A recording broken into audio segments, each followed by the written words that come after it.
E aí galera, tranquilos? Sejam bem-vindos a mais uma live do Brian Jordan. E hoje galera, eu estou trazendo vocês a mais uma live do Genshin Impact. E vamos continuar aqui a nossa história aqui da região de Snezhnaya. Fizemos aqui o ato 1, agora temos aqui o ato 2. Como de costume, o ato 1 de cada capítulo da história de cada região sempre é a introdução daquela região. Agora vamos ver como que vai ser o capítulo 2 da região de Snezhnaya, pois a história aqui tá bem tensa. Snezhnaya tá passando por alguns perrengues por conta de muita coisa que tá acontecendo, por conta da Archonte Cryo, meio que tá tentando meio que combater tanto os princípios celestiais e também invadiu o reino celeste, tanto que agora o reino de Snezhnaya tá com problemas de cristais, energia, tem até conspiração acontecendo e por aí vai. E sem contar que os personagens da região de Snezhnaya, gente, eu confesso pra vocês que eles são muito fodas, tanto no quesito de design como no quesito de um pouquinho da personalidade. Claro, a gente não viu a personalidade de todos os personagens da região de Snezhnaya, a gente só viu só da Odette e também do Alyosha e também a Voxnitz, aquela personagem lá que esqueci o nome, traduzir um pouco o nome dela e por aí vai. E vamos ver como vai ser o restante dos outros personagens que vão aparecer muito em breve. Mas sem muita enrolação, vamos começar a história e ver o desenrolar dela.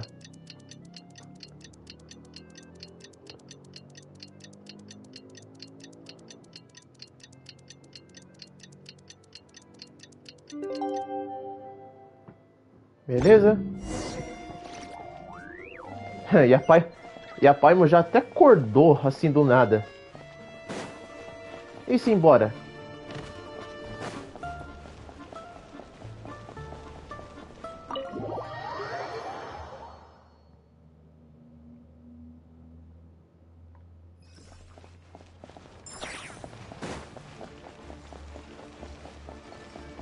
Vai até o teatro.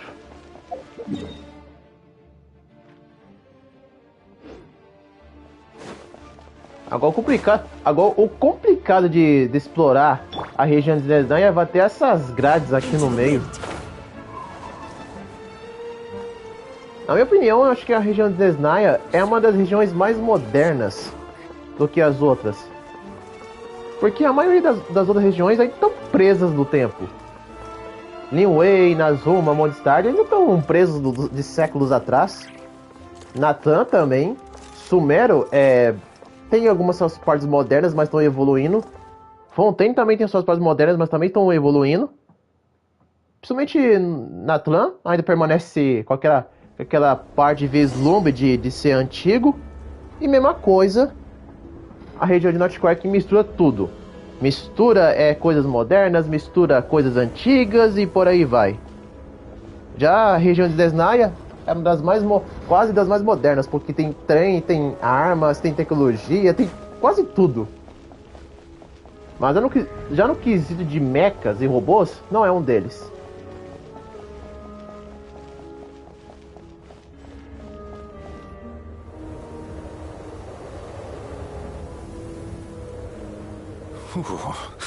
It sure is cold today.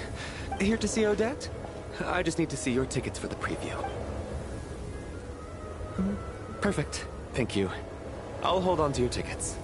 Come on in. It's freezing outside. Aí eu me pergunto como é que essas pessoas da região de Snezhnaya conseguem conviver com esse frio aí? Ainda mais uma peça de teatro.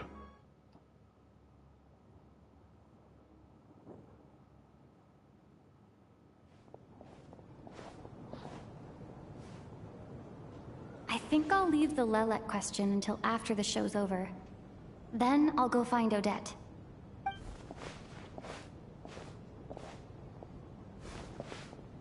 A Odette Selelek vai ser uma novidade pra mim. He was originally going to come with Tonya. So I'm guessing Tonya's already here somewhere. Is there anyone here who looks like a Tonya? Let's see. It's a small audience. Makes sense for a preview. Mr. Chuganov's back again by the looks of it. Oh, and is that Mitya? And that Fatui officer, Valeri. Guess he must be playing cat and mouse with Mitya again. E agora o Mitya? No. It looks like the show's starting, and I still haven't found Tonya. Never mind. I'll just have to take a seat for now and see if I can catch her afterwards. É assim que eu gosto. A Lumine falando quando tá rolando as letras no pensamento dela.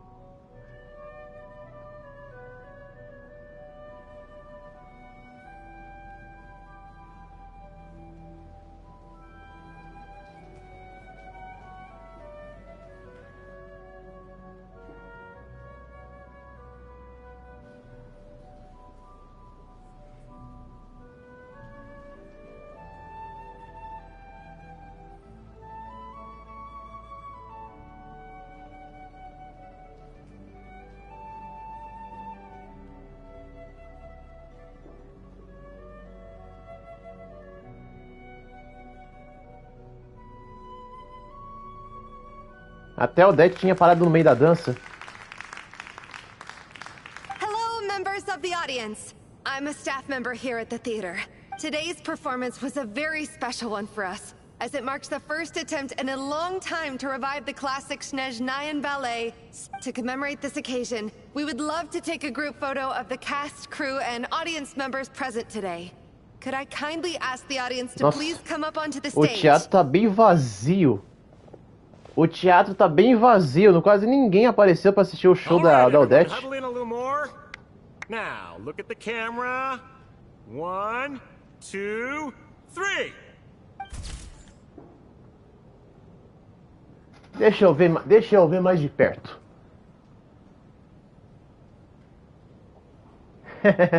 acho até legal. Até legal tirar foto com os personagens.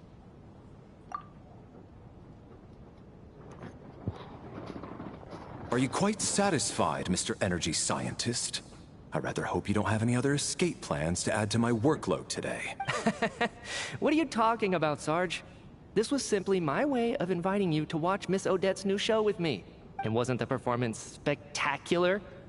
In the future, I heartily encourage you to take a leaf out of my book. Find some soul-nourishing pastimes to enrich your time outside of work.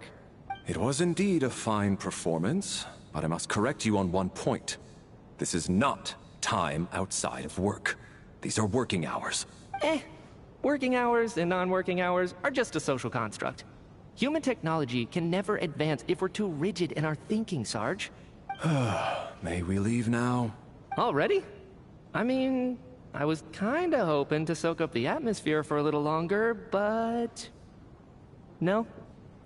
Okay, guess I'm pushing my luck.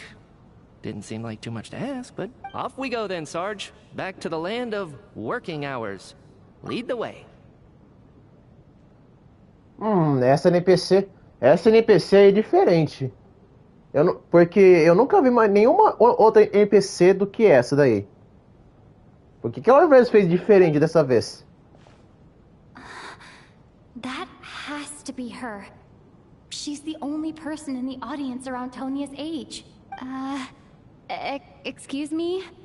Are you Tonya? Huh?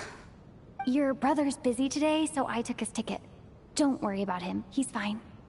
Oh, okay. Sorry for the trouble. What's wrong? Are you sick? No, I'm fine.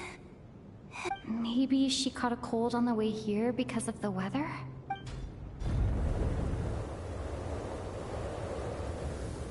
I haven't seen snow like this in a long, long time. It's most unusual.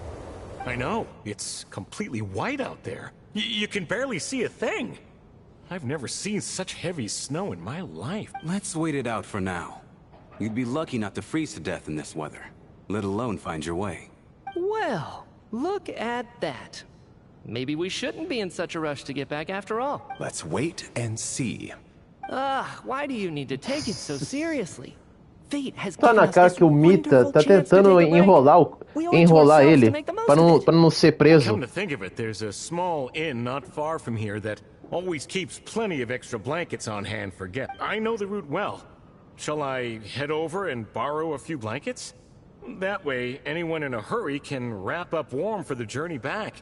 Just remember to return them. Sir, there's really no need to go to all that trouble. Hey, it's no...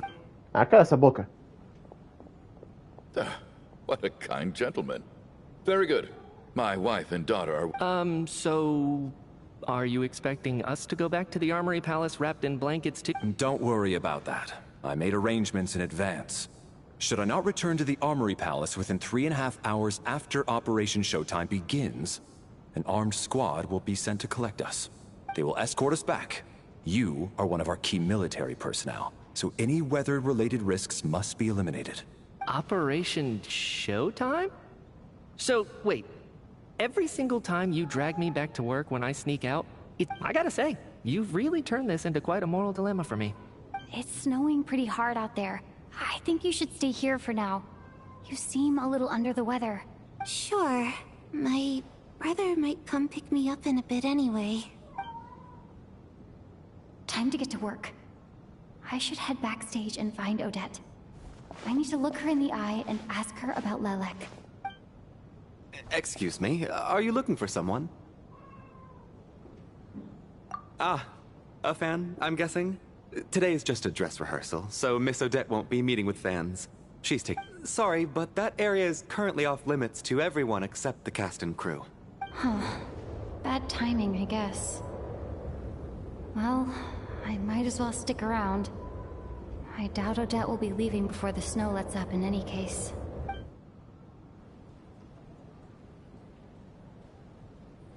Uma hora? Putz, esse grila. What happened to the gentleman who went to fetch the blankets? How has he still not returned? I was thinking the same thing. It's still snowing very hard. Do you think something might have happened to him? Whatever the reason for his delay... Pula isso aqui. Fala sério. NPC, quem quer saber de opinião de NPC? You seem anxious, Mr. Valeri. It's been nearly 4 hours since I left the armory. The army should have arrived to extract us by now. They know how much I despise tardiness and disrupted plans.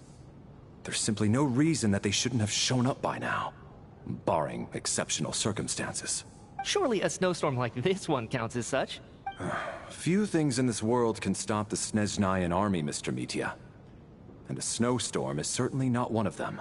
Why don't you go out and take a look? They might be right outside, waiting for your orders before they dare come in.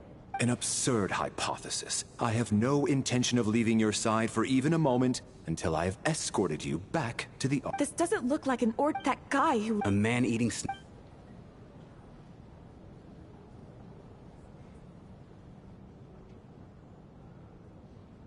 Traveler, didn't know you were coming today. How come you didn't say anything? Oh, right. I assumed you were looking for me and Vodinitsa. Odette's still backstage. Whoa, that's quite a snowstorm out there. I've been working backstage this whole time, so I didn't even notice. Huh. Is weather like this rare even in Snezhnaya? Yeah, snow like this. I'm sure I've seen it out in the wild before, but never in the city. Actually, I take that back. I don't think I've seen snow this bad even in the wild. This is something else. It's not normal. If even Alosha thinks snow like this isn't normal, could it have anything to do with that monster people have been talking about? We can't stay cooped up here forever. Someone needs to go out and take a look. No need. I have plenty of experience with snowstorms. Besides, I work here while you're an audience member. I should be the one to do it.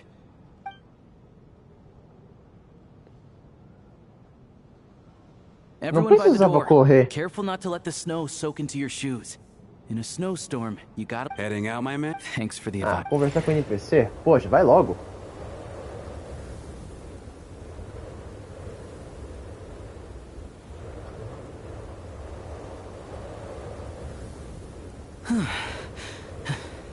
He's back! He's back! How was it? Did you see any soldiers patrolling the area?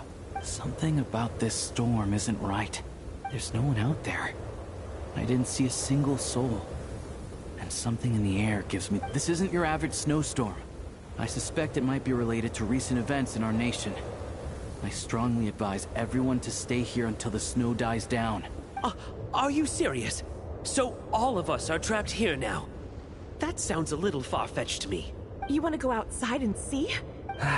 This just turned from a minor delay into a major hassle. We can only hope that our... Is it really that? Huh? What are you all still doing here?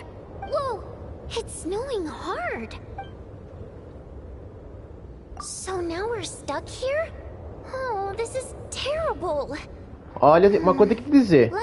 A dubladora em inglês da Tsaritsa, ela tá fazendo um trabalho muito foda, hein? Uma coisa é fato. Quando se trata de jogo, de anime, aqui do ocidente, os americanos, eles fazem um excelente trabalho na voz. Mas quando é anime japonês de verdade, eles são muito amadores. Nossa, a dublagem em inglês dos animes é muito ruim. É muito ruim. Mas quando é jogo, eles fazem um trabalho da hora. É brincadeira isso, com a controvérsia Ctrl-C, Ctrl-V. I think I've changed my mind. Sir, if you so much as look at us funny, you'll be seeing stars in a whole other way. Behave yourself, or you'll be begging for that blizzard. It's getting colder. We need to keep the indoor temperature up. Close the door and lock it tight. Let's head somewhere warmer.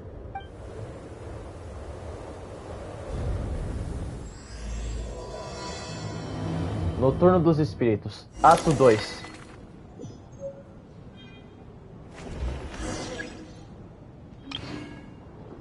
Alyosha, um caçador de Alak, membro do Rocket. Ele costuma fazer bico do teatro Koralelekit para poder pagar as contas. Muito provavelmente foi o primeiro amigo que fez ao chegar em Snezhnaya. Desconhecido. Esse eu não quero nem saber.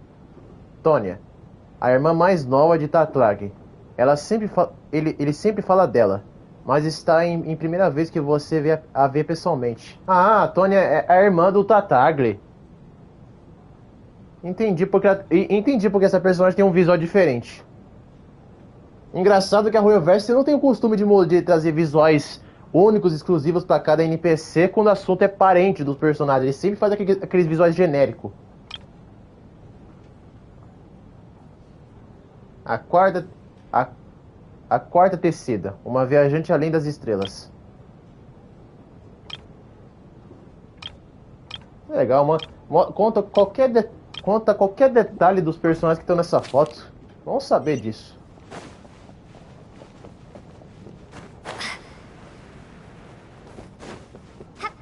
Achei muito estranho esse show do teatro aqui da Odete. Porque, primeiro, quase ninguém apareceu pra assistir o show dela. Teve pouquíssima gente. Aí ficam com esses blá blá blá blá blá. Ai, que incrível e tal. Nossa, papo furado.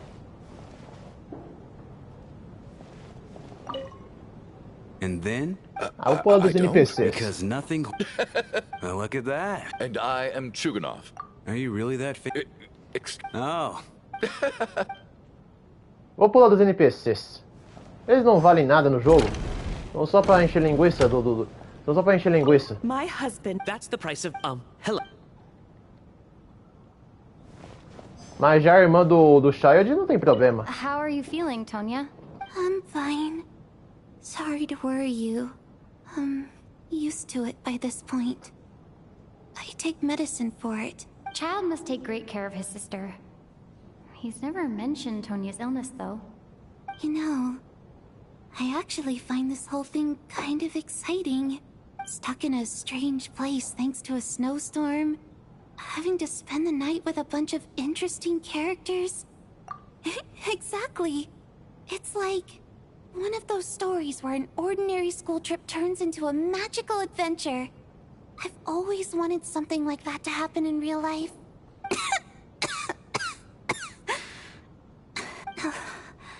I'm fine, really.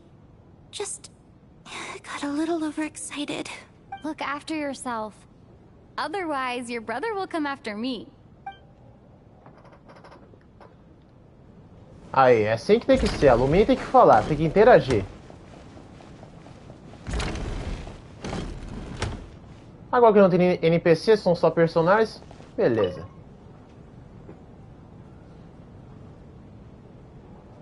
I don't think it's ever been this lively backstage before. I didn't know you were coming today. Hey, have you seen Chuganov? I heard he was coming today. Have you spoken to him at all? I'm with you. This could be just the chance we need. Yeah, I gotta figure out a way to coax some more intel out of him. I want to know why he suddenly changed his stance on Project Stuja. What exactly happened before the most recent Vecha vote? For the Rokad, or just out of personal interest? Shh! There are other people around. Don't say the R word. Ainda bem que esses diálogos não são longos. Porque, meu Deus do céu, da última vez que teve esse tipo de diálogo, era muito grande para terminar. This is highly irregular. A delay of over an hour during an operation like this theoretically warrants a Harbinger-level response. Sarge, the day you learn to let go and just enjoy moments like this? Why, hello, ma'am. I believe you were the one sitting at a nearby table back at Podvorye Restaurant. Any friend of the theater's star performers is a friend of mine. It's a pleasure to meet you. I'm Mitya, from the Energy Commission. Greetings. Major Valeri, head of the Special Assignments Battalion. Armory Palace Royal Grenadier Guards. I am here to ensure Mr. Mitya's personal safety. Please let me know if I can be of any assistance.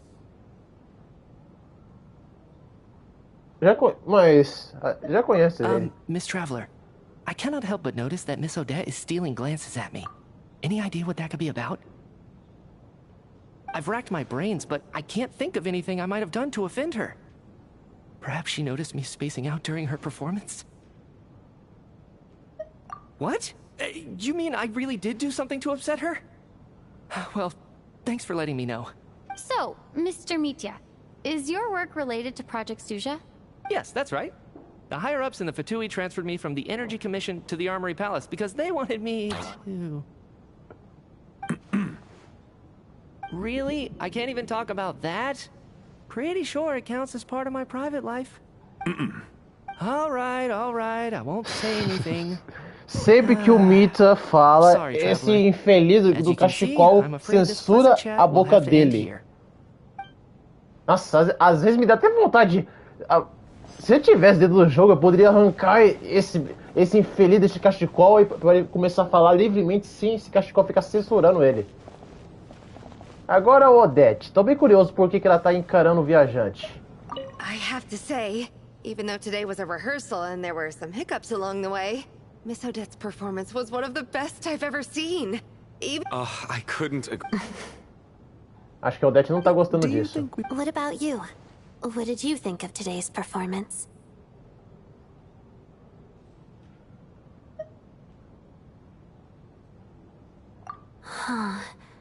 That's actually a more insightful critique than I was expecting. My mother would agree. She's always thought that was my biggest flaw. Maybe I need to work on making my facial expressions appear more natural. I'll make sure to save a ticket for you when the show's performance ready. This doesn't seem like the time or place to bring up the subject of Lelek. I need a chance to speak with her in private. So unfair. Talk about double standards. And now it looks like I've been spotted. You know Mitya too? No, I don't. I just have a feeling that he might be dangerous. Não tem como. A Odette é uma personagem que tem um lado um pouquinho sério, mas por conta da fofura que a Royoverse fez dessa personagem, ela consegue ser fofa. Mesmo a gente só olhando pra ela com as expressões diferentes, ela é fofa mesmo assim. May I have your attention, Não é à toa que todo mundo se identificou com essa personagem. A Royoverse fez um redesign do rosto dela ser diferente. We at the theater owe everyone here a duty of care. Therefore, we strongly suggest that you stay on site overnight, and in a few short moments, we'll give you a tour of the theater's various quarters. You can choose to sleep in the VIP room, the office, or backstage. Or on the stage if you'd prefer. We won't mind. I'll pass on sleeping on the... A drama about sleeping? That could be fun. Not bad. Clear selling point at least. Could be a big hit. Anyone who doesn't... Qualquer NPC que fala, eu pulo. Não tô nem aí. Chega de NPC. É só personagem. I guess I'll call it a night. Though, I feel like I won't sleep very well without Paimon here. I'm sure she'll be worried that I haven't made it back yet.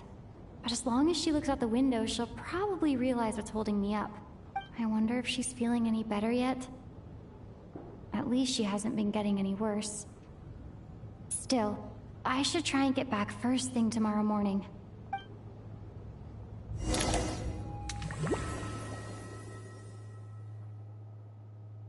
O que é agora?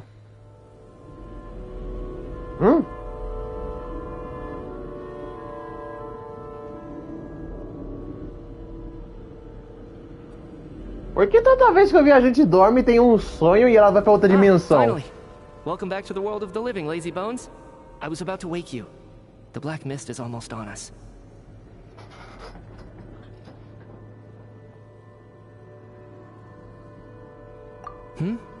Still waking up, huh? You know, the black mist. It's been chasing us from below ever since we were born. Come on, let's keep heading up. Onwards and upwards is the only way to survive. Don't listen to a word those black mist cultists say. Here we go again. That endless What's going on? That black mist down there is creeping me out. And it's rising. Guess I should head upwards and get away from it. The black mist cultists believe that being swallowed by the black mist leads to everlasting peace. But if you ask me, they're just lying to themselves. We're the only heretics left. The only ones who refuse to give in. We have to keep going. But how do you actually know that they're wrong? Dangerous question there, Torgov. The moment your faith wavers, you start a chain reaction that ends in the collapse of your will. Put the question out of your mind. Stay strong and believe that the black mist means certain death. Okay, but it's not my mind that's the problem. My body's about to give up on me. Vamos ver se essa escadaria não é longa. I've had enough of being forever on the run. What's the point of it all? All this will pass eventually, I promise. Keep fighting. It will be worth it. You accuse the Black Mist cult. The cult of the Black Mist. I am. As much as I... Then I bid you both farewell. Fate always their fate was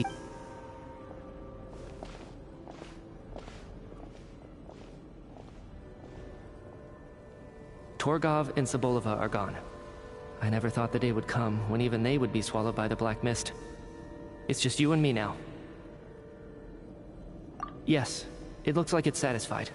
For now. This happens from time to time. But it won't be long before the black mist starts chasing survivors once again. Well, we should make the most of the precious moments of rest that those two bought for us. Huh? Are you really that sleepy, traveler?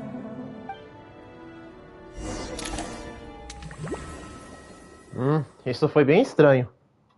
Será que o Mita tem... Help! Somebody, come quick! What is it, Tuganov? Is it morning already? What's all the commotion? Sounds like it's coming from next door. I should check and see what's going on. Será que aqueles casais morreram?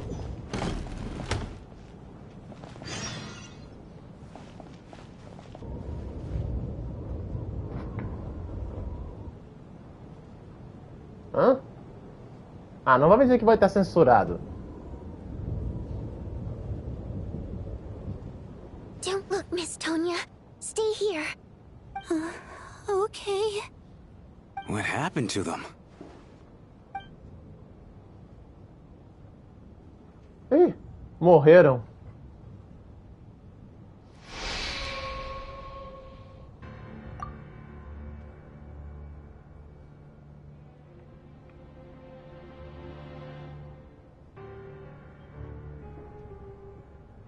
These two people have passed away. And the strange thing is that somehow I knew this was going to happen. I knew that they would be the ones to die. Have I seen this moment before? Or did I have some kind of premonition? I can't remember what it was. Let me take a look. Só o Valerite é o único personagem adulto no meio. Todo mundo é adolescente. Todo mundo é adolescente e jovem. No vital signs in either of them. They're dead. The cause of death, however, remains unclear. No wounds on the bodies, no signs of a struggle, and no skin discoloration caused by the buildup of toxins. But just last night, they were chatting and joking away. This is so sudden. Could they have had pre-existing medical conditions? Even then, the odds of them both dying of sudden complications on the same night are... It's hard to believe that they died of natural causes, nor does this appear to be a suicide. Who was the first to discover the bodies? It was me. But these deaths have nothing to do with me, officer. I got up early because I wanted to see if the snow had stopped. Then I noticed that the door to this room was open, and it looked like there was a man and woman inside.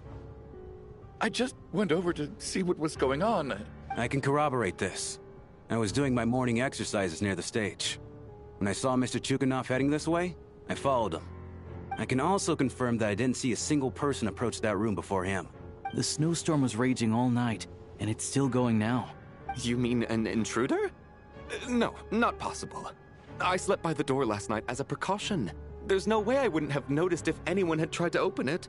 Everyone, split into pairs and search the theater for anyone in hiding, or any signs of suspicious activity. I'll follow up with a full search of my own shortly. Go. There is no time to waste. Você e a Tônia formaram uma dupla, após uma busca minúscula. Queria que o Mini fizesse uma dupla com a Odette. Nothing on your end either? Backstage is clear. No signs of suspicious activity. We checked the basement. Also clear. I don't think there's anywhere here that a living person could hide. Are we certain that the theater doesn't have a back door? Or any tunnel or passageway wide enough for a person to fit through? No, there's nothing like that. If people were sneaking in through some secret tunnel to avoid buying a ticket, we'd have sealed it off ages. I also checked the windows. All of them are locked from the inside, and there's no sign of anyone entering or leaving. It sounds like we can safely rule out the intruder theory. If anyone came in during the night in this weather, there'd be no way for them to avoid leaving footprints or water stains. This can only mean one thing. It's like one of those murder mysteries you see in novels and plays, isn't it? The ones... We can't quite jump to that conclusion just yet. Could he be right? It's hard to imagine something like that happening in real life. Set in a theater during a snowstorm, a murder takes place and the killer is among us. Looking at who the killer What is? What have you figured out? Both victims were wealthy, well-known local... Quem quer saber de... Lelek? Vixe! You mean Lelek is among us? And he's the killer? Lelek. I know this code name. Member of the Rokot, anti-Project Stuja. Always works alone. I've read the case files at the Armory Palace. Walk me through your reasoning, Mr. Chuganov. What do you know about Lelek?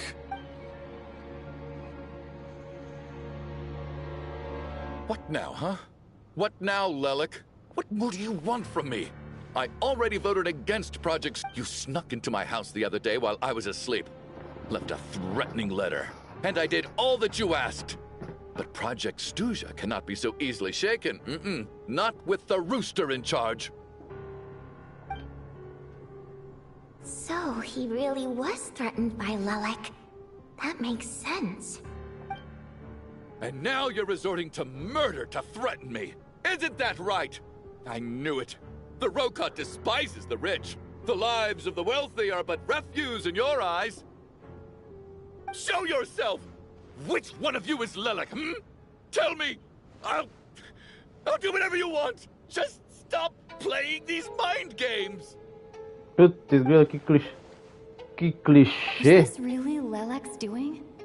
Would Odette really do something like this?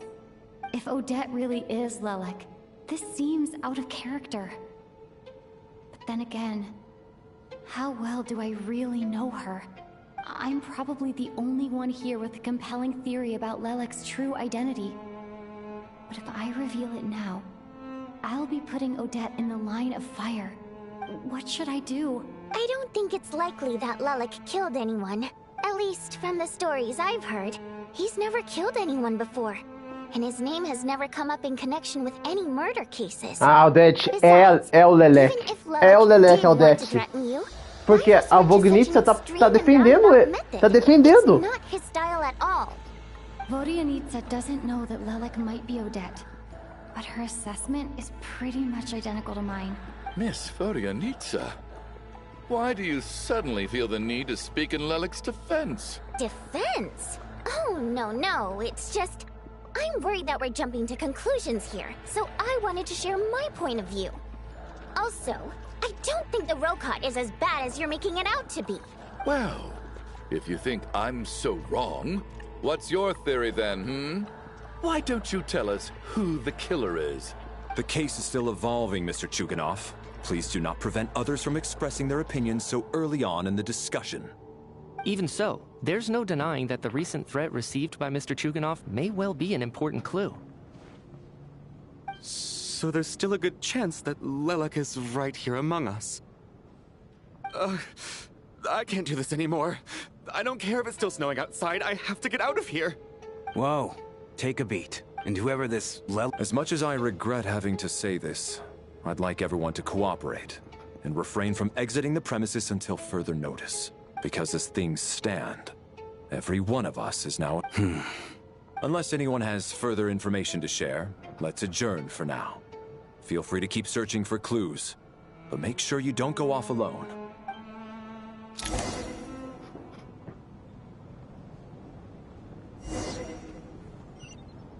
A Odette deve ser o... A Odette, ela deve ser o Lelek.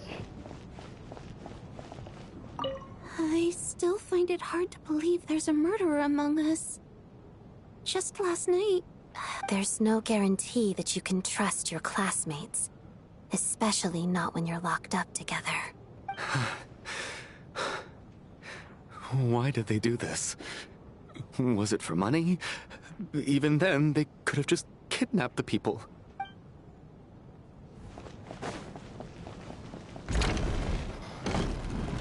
Discuta a situação com a Odette e os membros da Rock. You're right. That was my bad. It was a knee-jerk reaction. I didn't think it through. Luckily, no one suspected my identity. Oh, phew. It's just you. I thought someone was eavesdropping. Since Vodianitsa and I were on the same page earlier, I think I should share my thoughts with the Rokot members first.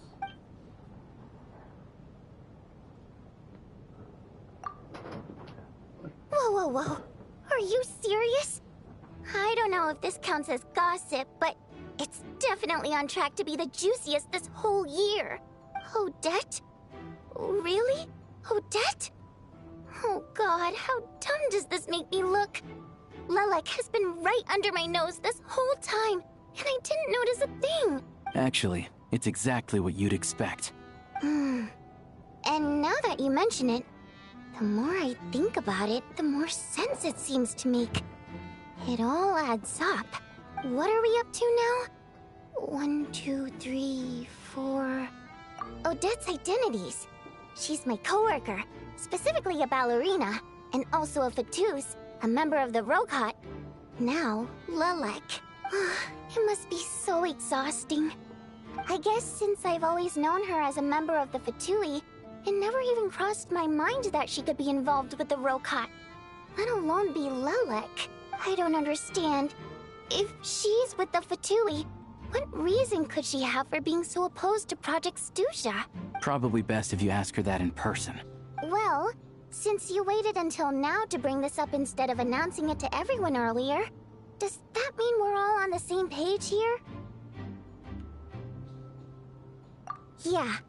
Lelek may not follow orders from the Rokot leadership, but as far as I'm concerned, she's never crossed the line. We need to confront her face to face. Do you think she'd really admit to being Lelek? I don't know. We'll have to see how it goes. For now, we'll work on the assumption that she didn't kill anyone, and see how much she's willing to tell us. Vamos realmente mesmo vai falar com a Odette sobre isso? Now's her chance. Odette's alone. Let's go. Hey, Odette. What is it, you guys? Shh. Keep your voice down. We need to talk. So, you're Lelek, aren't you? Ah, ela não vai admitir. Alright, fine. You don't have to say anything or explain yourself. Just... none of us believes you'd kill innocent people. Whoever murdered those 2 people last night, it wasn't you. The Traveler was the first to figure out your identity, but she kept quiet during the discussion just now. Still, it's clear where the group consensus is heading. Everyone believes Lelek is the culprit. If your identity is exposed, you'll be in a really bad spot. Parece que a Odette não tá gostando muito bem disso. We're your colleagues, and we know what kind of person you are. I don't want anything bad to happen to you, so can you clue us in? Alright. Yes, I'm Lelek. And no, I'm not the murderer. Ah, ela é o Lelek. Ela não é o Lelek. And thanks, but I Quer don't dizer, need you to ela cover é o for me. Lelek. Actually, I'm planning to reveal my identity. You're gonna reveal that you're Lelek? That's right. I'll admit I was surprised at first when Chuganov guessed that I was here. It was just a lucky guess, but it caught me off guard. But after taking some time to assess the situation and confirm where everyone stands, I don't believe I have anything to worry about. Are you sure you don't need a second opinion? Mr. Valeri! What?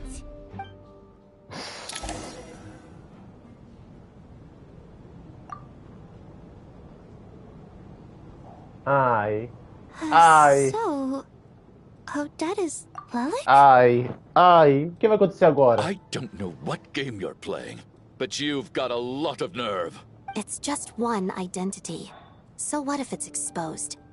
I can disappear and adopt a new identity I made my peace with this when I chose to become Lelek. But more importantly, I promise I am not the murderer.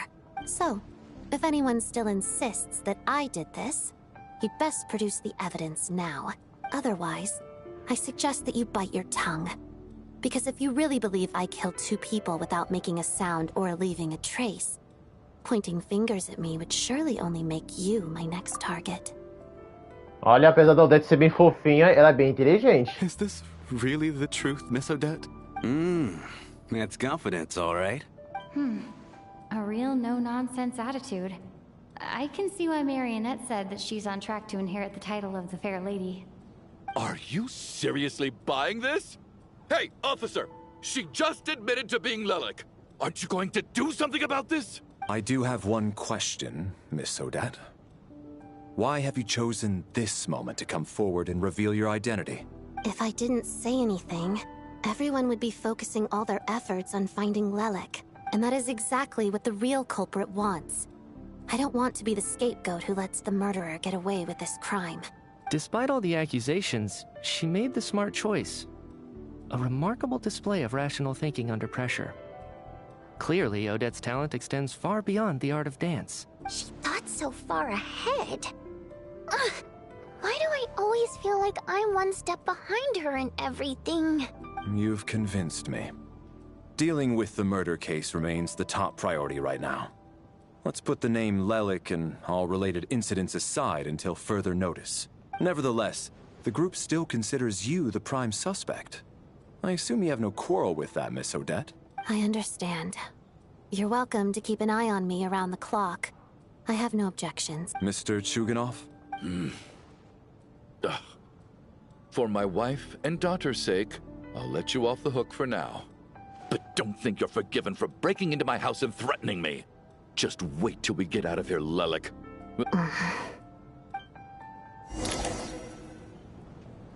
Carta de ameaça.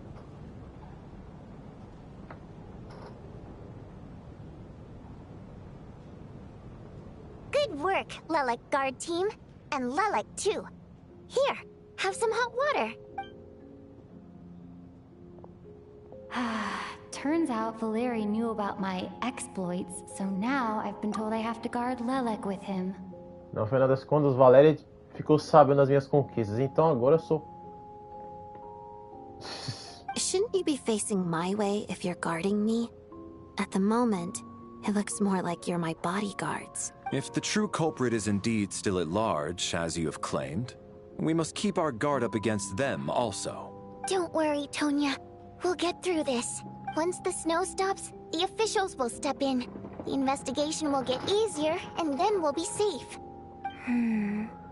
But once the snow stops, won't everyone just leave? You're gonna miss us, huh? Well, some of us work at the theater, so we'll still be here. I'll even give you a special backstage pass. Really, Miss Vodyanitsa? That's awesome! You've made a fan for life. Aw, you're so cute, Tonya. All right, let's swear to it. I promise to give you the pass, and promise. Don't indulge her, Tonya. You don't have to swear an oath over things like that. You really do get carried away sometimes, don't you, Miss Vodyanitsa? Hey! Mind your own business!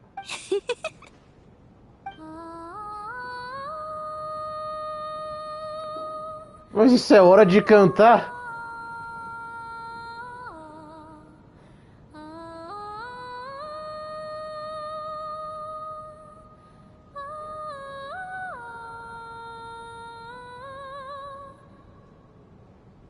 Don't be nervous, Miss Water Imp. Everyone's here.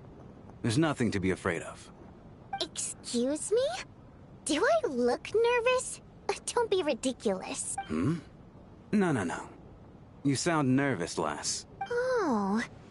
Wait, but how... Okay, plenty of people know that I'm a water imp, but still... How come you understand our primary mode of expression? Primary mode of expression. I've not come across that concept before. Do enlighten me, Vodyanitsa. Well, it's just... We water imps tend to communicate our emotions to each other by singing rather than facial é uma sereia. The emotions we Eu não sabia que ela era uma sereia, poxa. over our facial expressions. So, we think of it as our primary mode of expression. I'm impressed, Shram. I didn't take you for a man of culture, but you're clearly rather learned. It's not about being cultured or not. The thing is, this mode of expression can usually only be understood by other water imps. It's not a simple case of a song sounding happy or sad. And yet, you're clearly human, Mr. Shram. It's really not the big deal you're making it out to be. I think I just have a knack for it. Plus, I have a... very close friend who's a water imp. A delightful lady. Anyway, we spent so much time together that before I knew it... Oh, I guess that makes sense. Still, the fact that you have a water imp friend is even more surprising. I'd better watch what I'm singing when I'm around you from now on. Hey, what are you implying? You're not secretly insulting the audience in your song. Heavens! Why would I do a thing like that? It's getting late. We should discuss our sleeping arrangements for tonight. To guard against the killer, someone needs to keep watch. I suggest that we don't sleep in separate quarters tonight. It will be safer if we all stay together. As long as someone keeps an eye on Lelek, I'm quite sure we won't have any trouble. Are you saying that you wish to bet your life on Miss Odette being the killer? Nonsense. Of course not. Then I propose the following arrangement for tonight. The Traveler, Odette, and I will form the Night Watch. We'll sleep in shifts, but two of us must be awake at any given time. An excellent idea. This allows us to handle the Night Watch while also keeping an eye on Lelek. Meanwhile, the rule of taking shifts in pairs resolves the other issue. I expect that plan took you quite some time to come up with, didn't it? Actually, our field combat manual outlines a similar approach. Although the scenario there involves guarding prisoners overnight during field operation. That being said, I must clarify that I harbor no disrespect towards you personally, Miss Odette. In fact, Lelik's numerous covert operations make fine textbook examples for military agents. I care less about respect and more about the fact that you just robbed me of 2/3 of my sleep tonight. I'm calling dibs on being the first to rest. Good night.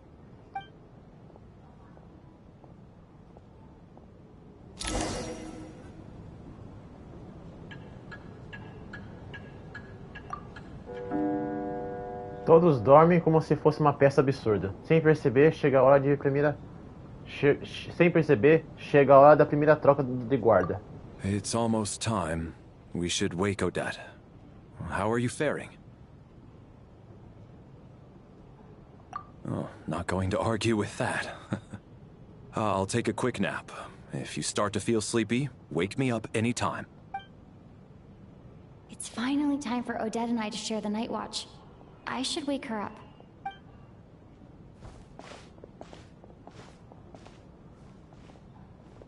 I came here to get information from her in the first place.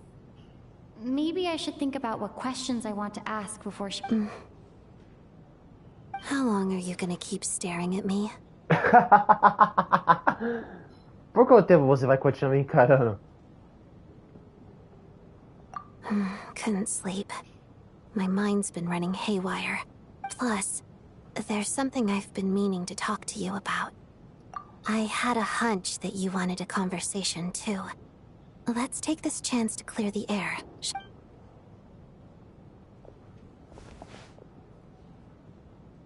I just had a simple question for you, really.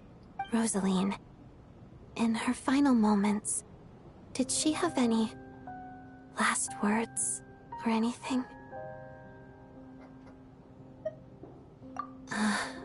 I see.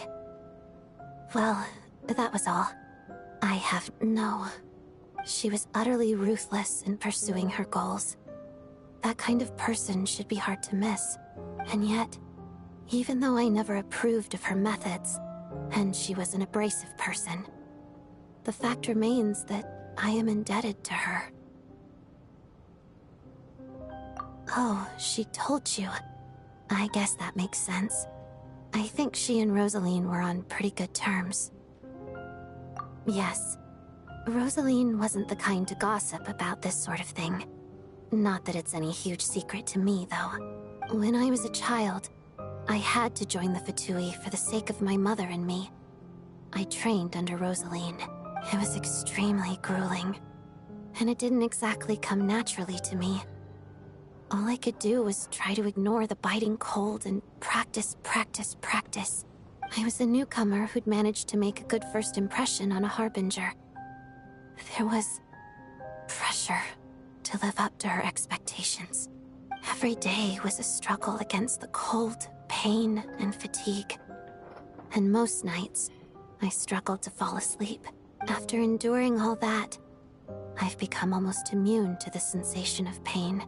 Surely, any child who had to experience that would grow to hate her lot in life. So, I put an equal amount of effort into my ballet. Because in my young mind, Pera aí, o Valorette tá dormindo sentado numa cadeira. It was my way of telling her, the Fatui's demands and your expectations of me are not what I wish for. One day, I will leave. I think she probably blamed my poor performance in training on my passion for ballet. She knew my heart wasn't in it.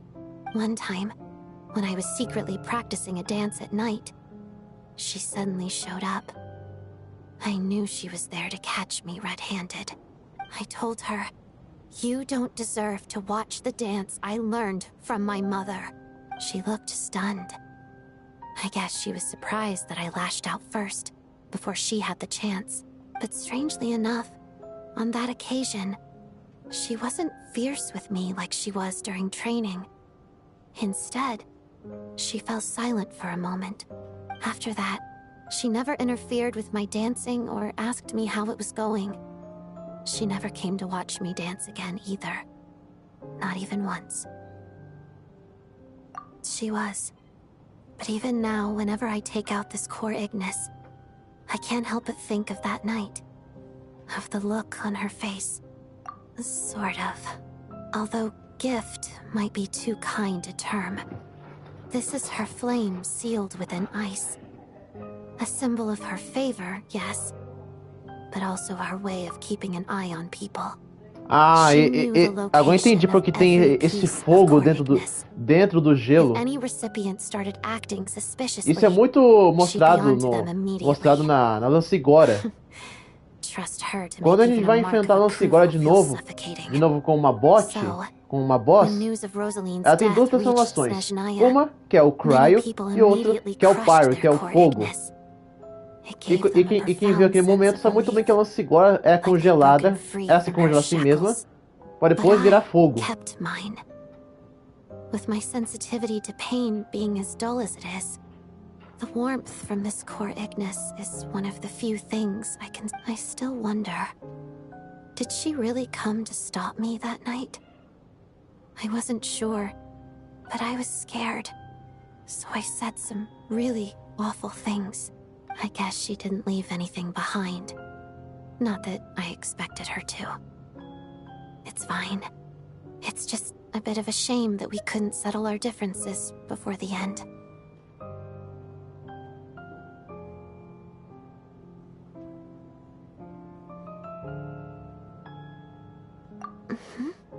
She did.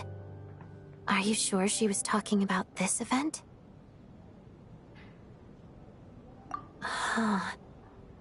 No, she didn't. I didn't even find out that she'd gone to Mondstadt until a while after she'd left. Wait, in that case... Okay, I will.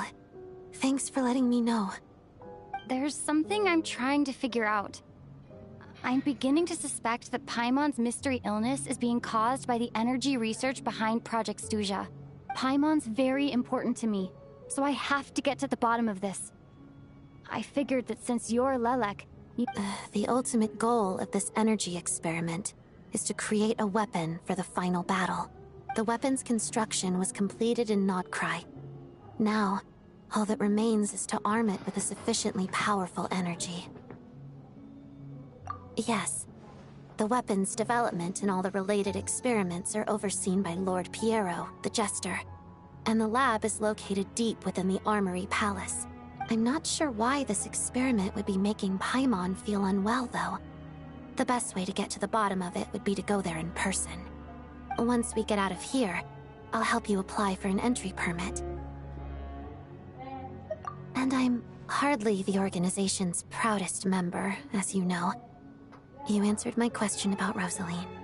I want to do you a favor in return. It's that simple.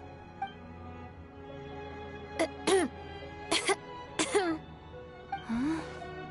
What's wrong? Are you not feeling well? You two seem to be hitting it off. I thought you were sleeping. Of course I was. In the military, one learns to fall asleep quickly, even in the most inhospitable environments. It's vital to staying alert and energized. Why? Even if he was awake, he can't have overheard us, right? Well, thank you both for keeping watch. Traveler, I'll take over for now. It's your turn to get some sleep. Sure. Claro que esse cara tava ouvindo. Afinal, quem é que dorme numa cadeira assim com a mão no queixo? Ninguém dorme desse jeito, poxa. But at least I found out a little more about Paimon's condition. I hope she's been sleeping well the past couple of days. Huh. Why do I feel like I'm being watched? Não acredito que a Odette tá fazendo isso. Seriously? Is this payback for when I stared at her earlier? Never mind. I'd better try and get some sleep myself. Eu deveria ter escolhido o Aether. Fazer o quê? Eu não conhecia os jogos gacha. Nem sabia que os jogos gacha tinha mais. What are you spacing out for? Are you reaching your limit too? Eu nem sabia que jogos gacha tinha mais mulher do que o homem. E se fosse isso, eu teria, se fosse pra esse cara, eu teria escolhido o Aether, mas simplesmente não tem como. How long have we been walking for? Do you remember? Time's lost all meaning. Ever since we noticed that thing above our heads. A star key? Or key star? Anyway, the person who named it was swallowed by the black mist. Whatever it's called, ever since we noticed it, we've been walking up, but it seems like no matter how far we walk, we never get any closer. Well, we've come this far. You never know. Maybe we're almost there? Ei, essa escuridão de novo.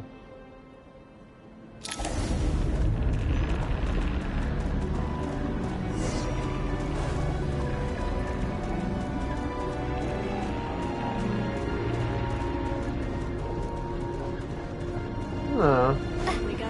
Sei não, não tá.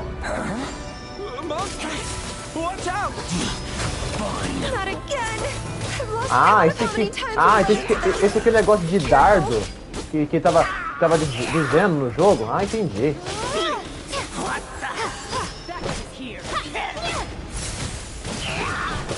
Só pelo menos podiam ter feito uma visão, uma ataque elemental melhor.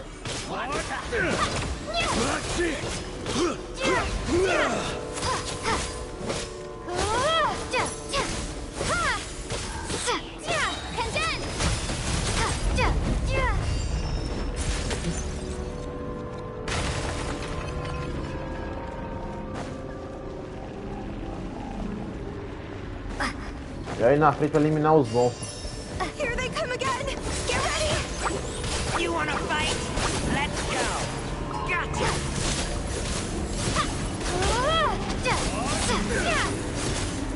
What the?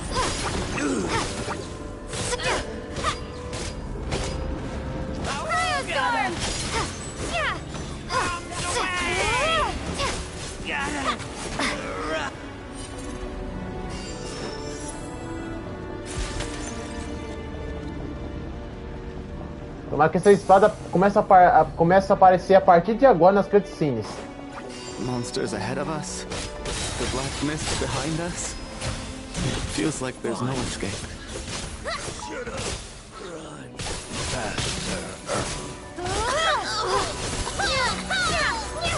Ah, pelo menos o ataque claro do Viajante é bem melhor. Are you hurt, Coolish? No. I'm fine. It's just...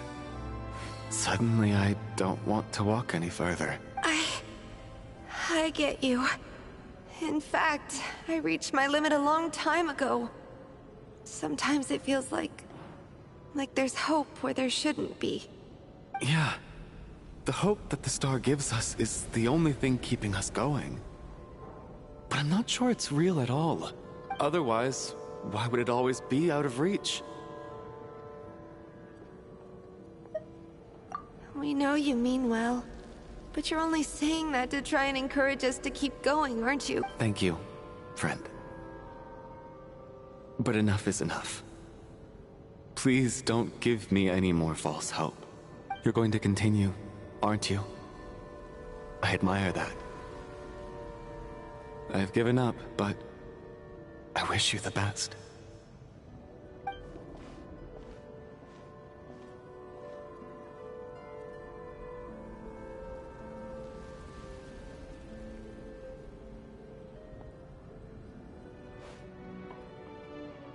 It's not an illusion. We really are getting closer to the star. Odette? Congratulations. You're the first person to make it here.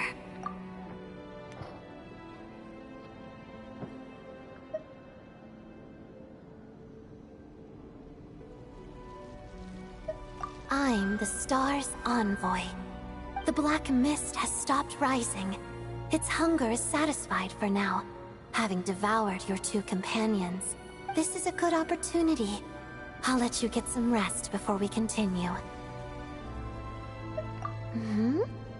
What do you mean, leave? The star represents the starting point. Congratulations on reaching Às vezes nem parece que é Odette. Once you are ready, Porque a Odette não fala essas palavras aí, não. walk upwards. I will be right by your side the whole way.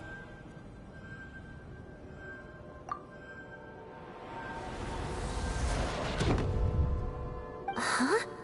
What's wrong? Hey, don't give up before the journey's even begun.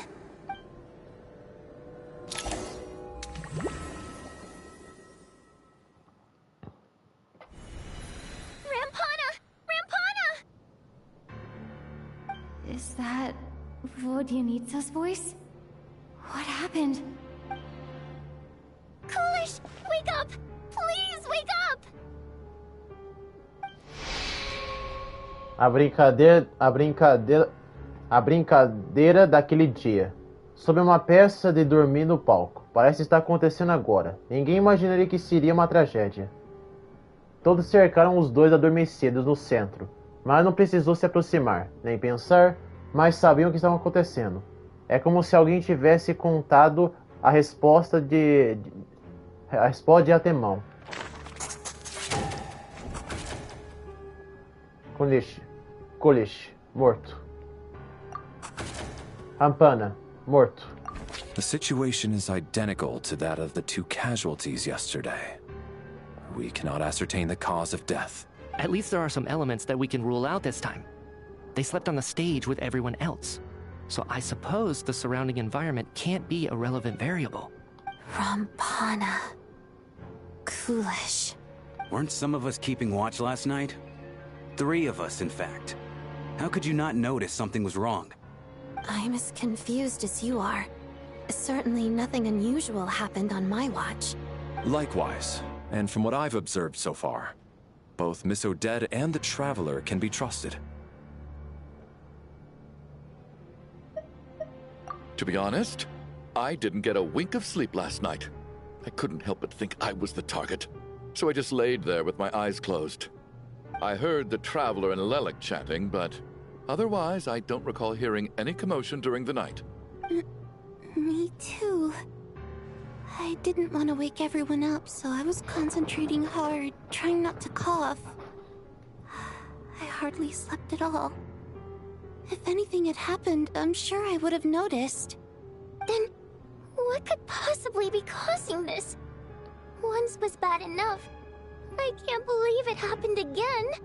I worked closely with Rampana and Coolish for so long.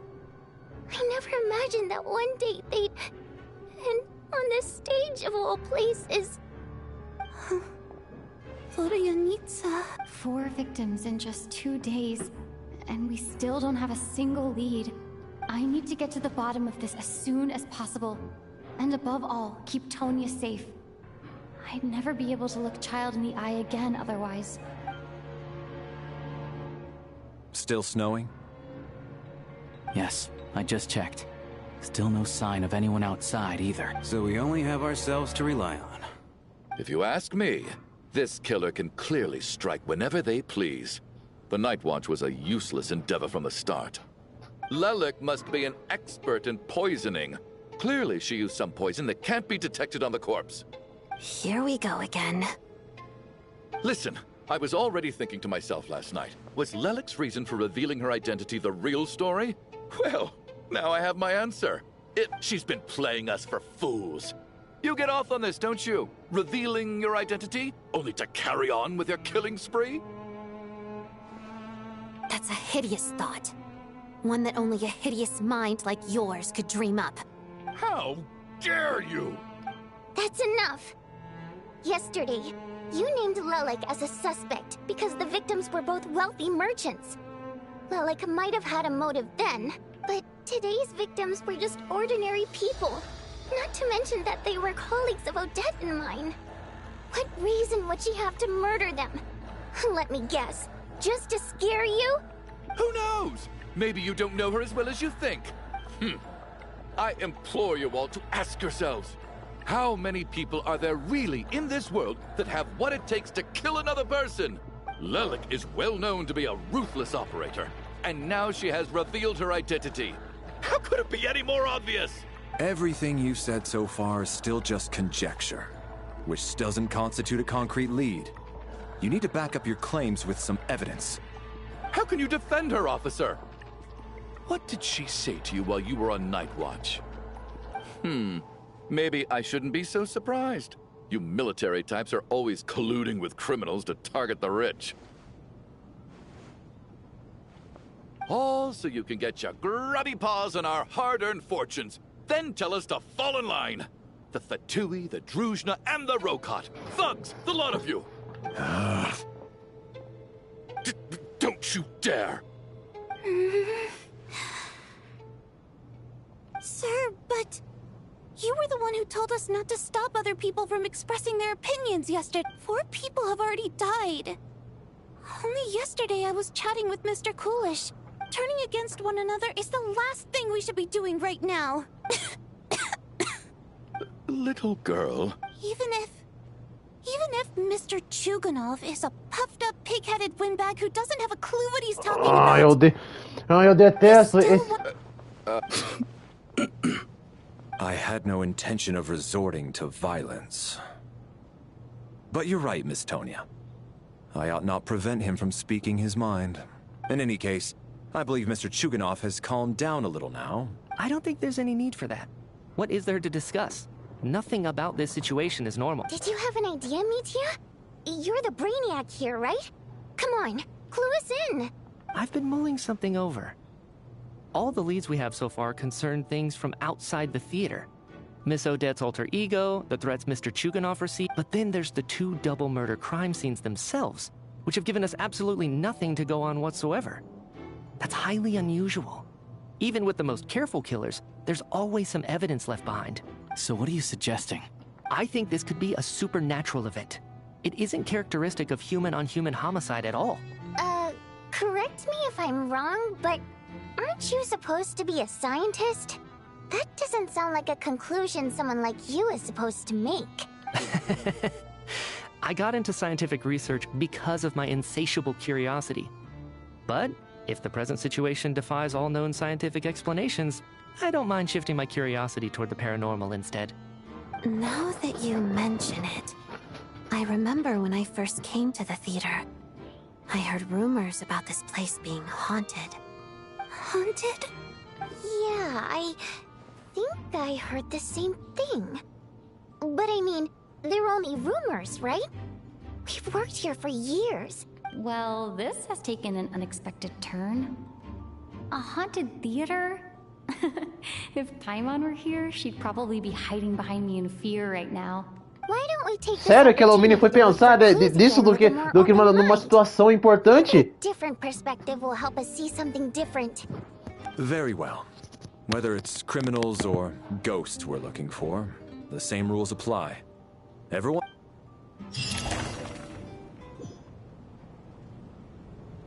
Ótimo. Rapana está morto. Rapana está morto. Torgov está morto. Sobolev está morto. Mita está vivo.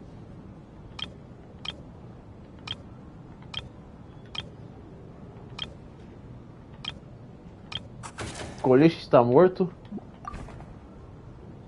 4 pessoas foram mortas. Agora eu não sei se vai, agora eu não sei se vai ser esses 2 aqui ou se vai ser a Tônia, mas eu duvido que vai ser a Tônia porque ela é importante. Mas acho que vai ser esses 2 aqui.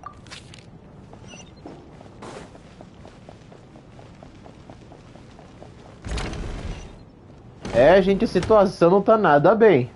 Não tá nada bem.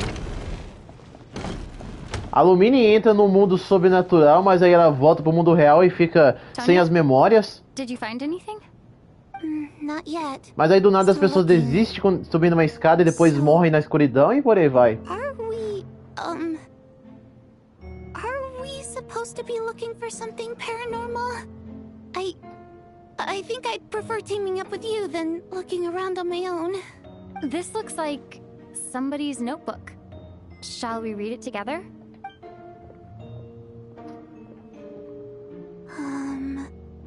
Well, it doesn't look scary or anything, so I guess it should be fine. All right, let's read it together. Huh. This has to be Vodyanitsa's writing, surely. Maybe it's a little rude for us to peek at this. I feel like I just read someone's secret diary by accident. It sounds like she's writing this for her parents, right? I don't understand. Why put this stuff in a notebook instead of mailing it in a letter? Because her water imp parents belong to the aristocracy, who were driven out of Snezhnaya by the Tsaritsa long ago. And now they live somewhere new, where the postman can't get to. We're sorry. It's fine. My fault for not storing it properly. I can't leave things lying around and expect them to get ignored when everyone's scouring the place for clues. Alright, give me my notebook back. I'll take over the investigation in this room. Eu fico até surpreso como que uma dubladora em inglês conseguiu fazer uma voz tão fofinha pra vó de Tsaritsa.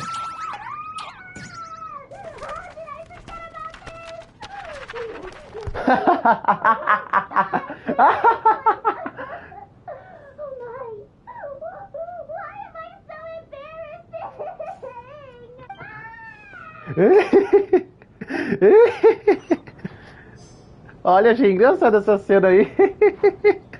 Ela fica.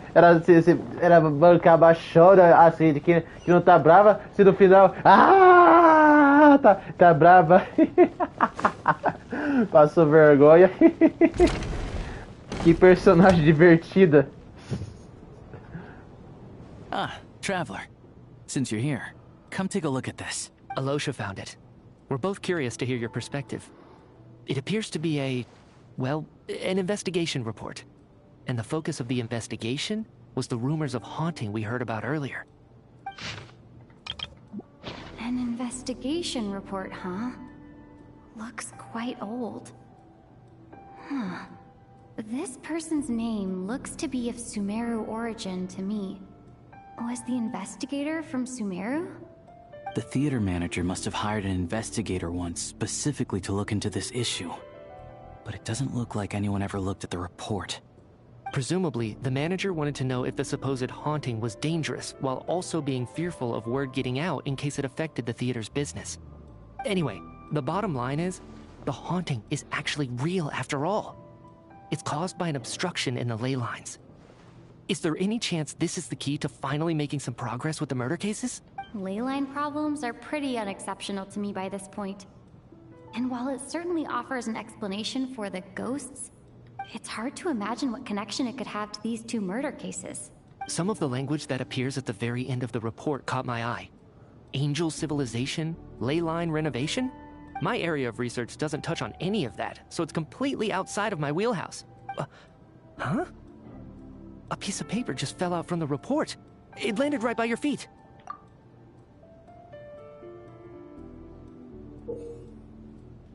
A morte está aqui.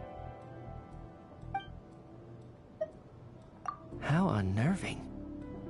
It was tucked inside the report, so it must be a note left by the author. Death is near. Is that supposed to be what's going on here?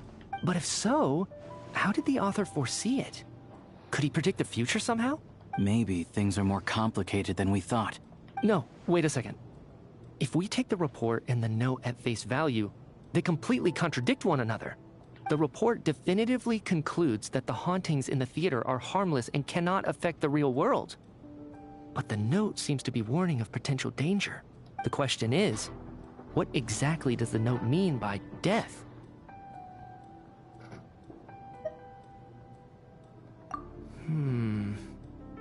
The various ways we could interpret this keyword lead in completely different directions. Let's pause our analysis here for now.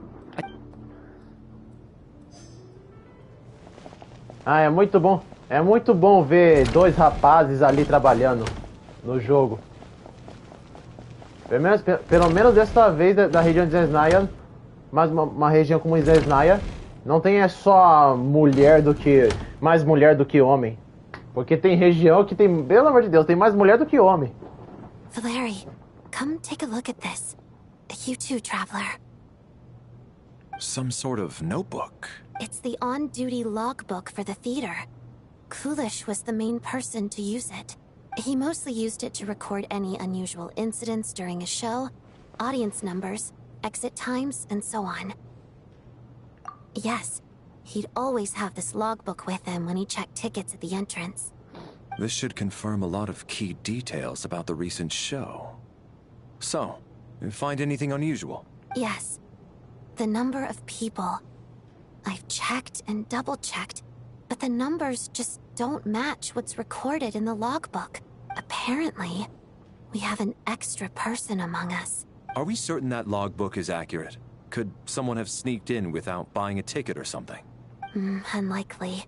Coolish took his duties very seriously. I've rarely seen any errors in it, not to mention that this was a dress rehearsal, meaning smaller audience numbers and tighter ticket restrictions than usual. Everything would have been well within his control. Ah, entendi. Agora entendi por que o show da Odete tava com pouquíssima gente. Era um show de pré-estreia. Por isso que o público tava menor. Agora entendi por que tava tão pequeno assim. Era uma pré-estreia. We no longer have our tickets with us, do we? They got collected on entry. I assume there's no way we can check them again. Unfortunately not. The theater recycles tickets. Once people are in the door, they don't tend to leave until the show ends. So we collect the tickets at the point of entry. Still, I'm inclined to believe that this discrepancy in the head count is significant somehow. Did an extra person just materialize out of thin air?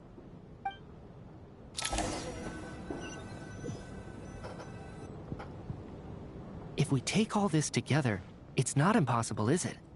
If anything, it's the natural conclusion. Well, I beg to differ. This sounds to me like a product of a researcher's vivid imagination. And perhaps it's because I'm still viewing this through the lens of a typical murder investigation. But still, I'm struggling to be persuaded by your theory. Does it really sound that far-fetched? Alright, well, let's treat that as speculation for now.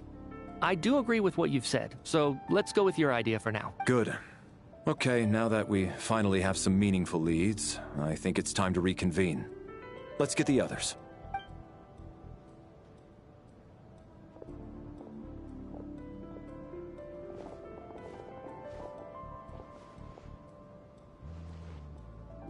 So, that's about everything we've discovered so far. I'll share my theory first. Based on what we've learned from the logbook, I believe the extra person among us is most likely the killer. If the killer had simply bought a ticket, it would have greatly increased the risk of their identity being exposed. I expect he or she either hid in the theater ahead of time, or found a way to slip past the ticket inspection. They then blended in with the group and waited for an opportunity to strike. What about the note found in the investigation report? Any thoughts on how that fits in? The killer may have simply planted it there as some sort of sick joke. I've seen my fair share of psychopathic killers. They love playing cryptic mind games. So, it has nothing to do with the haunting of the theater after all. This theory makes sense to me. If we have an audience member unaccounted for, chances are they didn't come here to watch the show. Could it really be that simple? So, in other words, all we have to do is find out who got in here without a ticket? Then let me make one thing clear. All the theater staff should be well aware that I came here for the rehearsal legitimately, yes? There's no way I'm the one who didn't have a ticket. It's true. I hear you used every trick in the book to get a hold of that ticket, too. Everything short of throwing a temper tantrum and rolling around on the floor at the entrance. I most certainly did not degrade myself in such a... Probably a stupid question, Que idiota. but I might as well ask. Did anyone here get in without having their ticket checked? Guess it was naive of me to expect them to just admit to it. Especially after the unprompted Lelik reveal. Once was already a miracle. Twice? A pessoa com mais chance de ser a pessoa extra que entrou sem ingresso.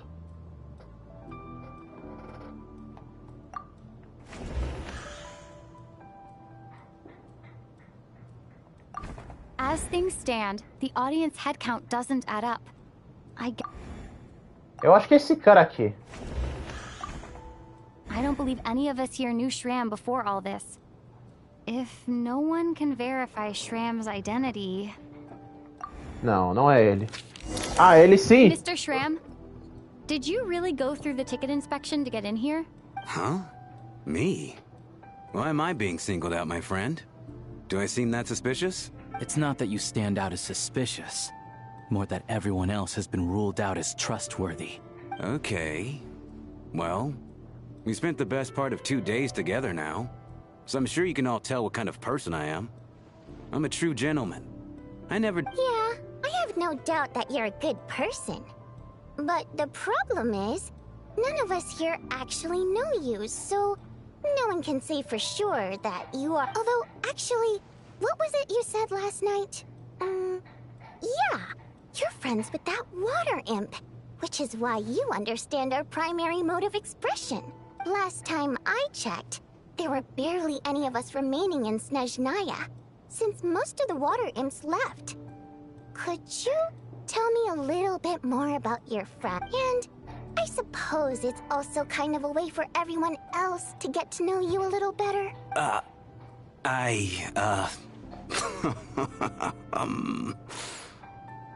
Nossa, o cara é bem mentiroso. Good grief. Are you blushing? Pull yourself together, man. Stop giggling like a teenage boy. It's... Hey, revolting is a little strong. All right, fine. I'll admit it.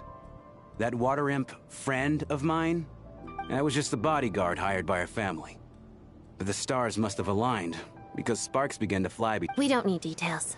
Just get to the point. Okay. I'm just a little hesitant to reveal her name, that's all. You know how it is, even with me to protect her. If word gets out that she's dating a human, both the Fae and human factions will give her a hard time. Really? Wait, no. That can't be. Huh? Schramm, what the devil are you talking about? Why is everyone looking at me like that? Surely you can understand where I'm coming from. Delicate times? Factions? Yes? You know, the Civil War? Last time I checked, the Fae and the humans were still at each other's throats. If I'm not mistaken, the last significant civil war in Snezhnaya history was over 400 years ago, when Her Majesty the Tsaritsa had just taken the throne and was consolidating her reign. What do you mean, 400 years ago? What's going on here? Is Schramm from the past? All right, Mr. Mitya, you win this round. As far-fetched as it is, it appears that your theory may be correct. I'm just as amazed as you are. I didn't even believe it myself, to be honest. Is someone going to explain what's going on here? From the look on your face, you figured it out too, haven't you, Traveler?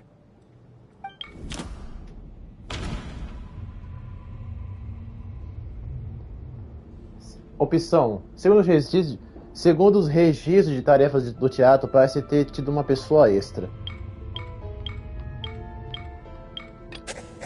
That seems to be the case. Vodianitsa's private letter touches upon the history of the Water Imp aristocracy's exile. No. The truth lies within the clues we've already discovered. The theater's ley lines have been modified to block souls within its grounds from returning to them. Some souls can even wander this place forever. Mr. Schramm's statement proves he's from hundreds of years ago. And according to the investigation report on the theater hauntings, Mr. Schramm is very likely a lost soul wandering the theater.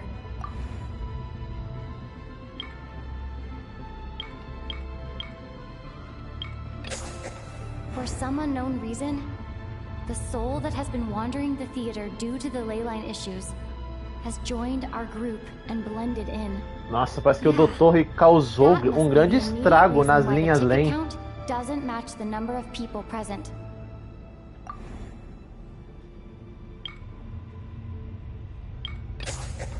The contents of the investigation report have been verified. There are indeed leyline issues and wandering souls in the theater. Death likely symbolizes the deceased. Mr. Schramm, for instance. Death is near. Huh. That must mean that there's a dead person in our midst. That... Yeah, the logic is clear now. The investigation report said that there would be souls stuck wandering around the theater because the ley lines were cut off. Mr. Schramm must be one such soul who died in the theater a long time ago. In which case, that also makes him our extra person. So when the note said death is near, it must have been referring to death as in the deceased, people who died a long time ago. Someone who died a long time ago. In short, there's a dead person among us. The extra person we've been searching for is a ghost from the past. You mean I'm a ghost? No. Don't make jokes like that, my man. There must be some mistake. But even if I was dead, I know for a fact I didn't kill anyone these past 2 nights. Yeah. Even if all that's true, the report also said the souls inside the theater can't affect reality, right? Then what if the problem isn't the souls at all, but the ley lines themselves? The ley lines have a powerful ability to attract and devour souls. Let's say that the ley lines are like a black hole, constantly seeking to engulf souls. But the souls that don't want to return are trying to avoid being sucked in. Huh. Why does this analogy sound so familiar? What happens when the black Será hole can't que achieve its uma goal? pessoa extra I'm only speculating é aquele here, but NPC que saiu primeiro what do if it teatro e ended não up swallowing voltou? innocent souls by mistake, or intentionally taking other souls to compensate? That could explain why we weren't able to determine a cause of death. Porque é o que eu tô If you're achando. right, Aquele and NPC their que foi souls embora were primeiro devoured no by meio the da ley nevasca, lines. ele nunca mais voltou. It does make some sense. It does seem to explain a lot of the things we couldn't make Porque sense ele foi of. tirado na foto. Does that mean it's true? Except there's no concrete evidence. Detalhe, eu não vi ele Nietzsche na is foto. relying on a lot of logical Ele não tava na evidence. foto. Still, it seems like the best explanation we Será have que é under the ele? circumstances. Alright, so how could Schramm not know that he's dead? Seems a little unlikely that he hasn't noticed anything unusual even after several days interacting with us. On the contrary, it's perfectly normal for a soul to wander the theater for centuries without questioning their existence or reason for being there. It's simply what's natural for them.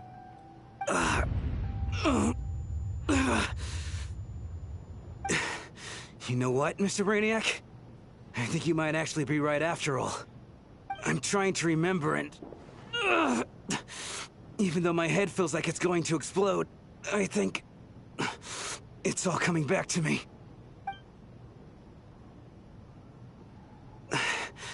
I was the one who didn't want to remember my own death, so I forced myself to forget. Well, I'm sure those are painful memories. My lady and I snuck out to go on a date one day. We bought tickets for the theater. It wasn't really my thing, but I was just happy to be together. All of a sudden, a group of people burst into the theater, shouting for all the water imps to get out, performers and audience members included. It was clear the conflict between humans and Fae had reached a boiling point. This time, the extremists were even coming after the water imps who had nothing to do with the war. I thought I could pull one over on them. So I took off my jacket, draped it over my lady, and tried to sneak out amid the chaos. But I got caught. É engraçado que para NPC, a Reverse faz ele ter algumas animações para se mexer.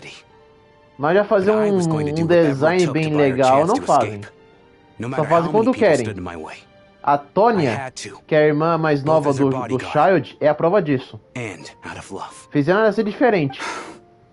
It's all right, friend. You can stop there if you want. You don't need to dig all that up again. It's just... já chega disso. If I'd known I was a dead... But, Mr. Schramm... No. I refuse to be a burden. I know what I have to do. You said I've been wandering the theater for sin... Mr. Schramm, I'm sure we can figure out a different course of action. My good sir. We both know I'm not supposed to be here. I should have accepted my death. No. I'm speaking on a personal level this time. Let it go, man. Oh, wait. One last thing. Miss Waterimp. My lover. Her name was Litia. Litia Ozarova. Do you know what happened to her? Ozarova. Oh, Auntie Ozarova. That's what we all called her. I remember her as a very kind elder. She had a bunch of kids, too. I'm so glad she survived.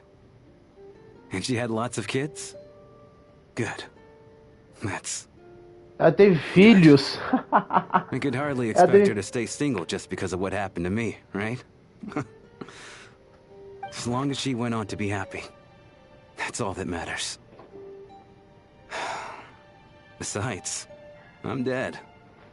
My soul's been wandering around here for so long because I was worried about her. But now, I can go without regret. There's no need to see me off, my friends. I've enjoyed our time together over these past few days. Perhaps we'll meet again in the next life.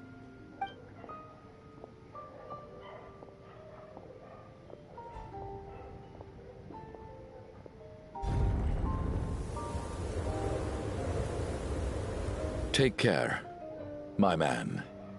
I knew Mr. Shram was already dead, but I still feel so sad.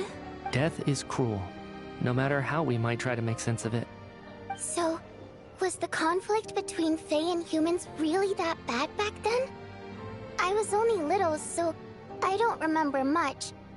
It's terrible to think that so many innocent people had their lives turned up. Even the historical records about that time period don't say much about it. All people know is that the Tsaritsa founded the Fatui, drove out most of the Fae aristocracy without explanation, then used her terrifying power to suppress the humans. It seems to me like the Tsaritsa chose to make herself the enemy. She downplayed the conflict, directing whatever animosity both sides had for each other at her. That's also why, despite how brutal the conflict was at the time, there hasn't been much lingering tension between humans and Fae since. Things have been fairly harmonious for the past few centuries. So, the Tsaritsa banished the Fae to protect the Fae living in the city?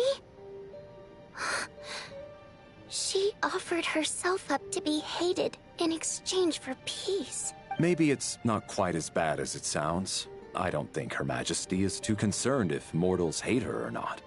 And besides, there are very few who truly do.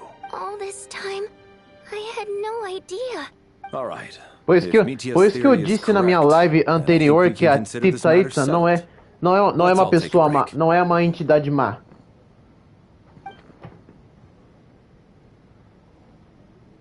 Ugh, if only this blasted storm wasn't still raging on.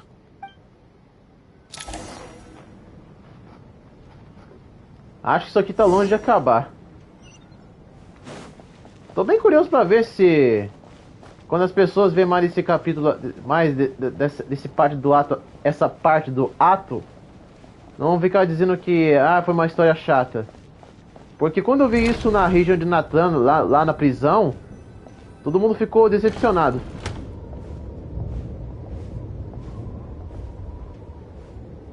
Looks like now we can just rest until the snowstorm stops. I still can't believe Shram turned out to be a ghost who'd been in the theater for hundreds of years.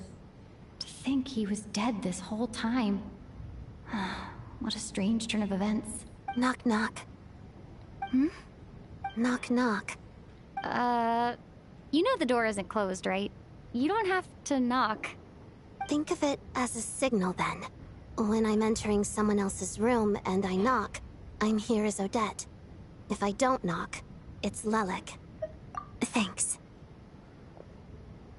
So, why did you come to find me? Is there something I can help with? Vodyanitsa said you knew about my secret identity from the start. But when everyone was discussing who Lelik could be, you were worried that revealing what you knew would be unfair to me. So you kept it to yourself, right?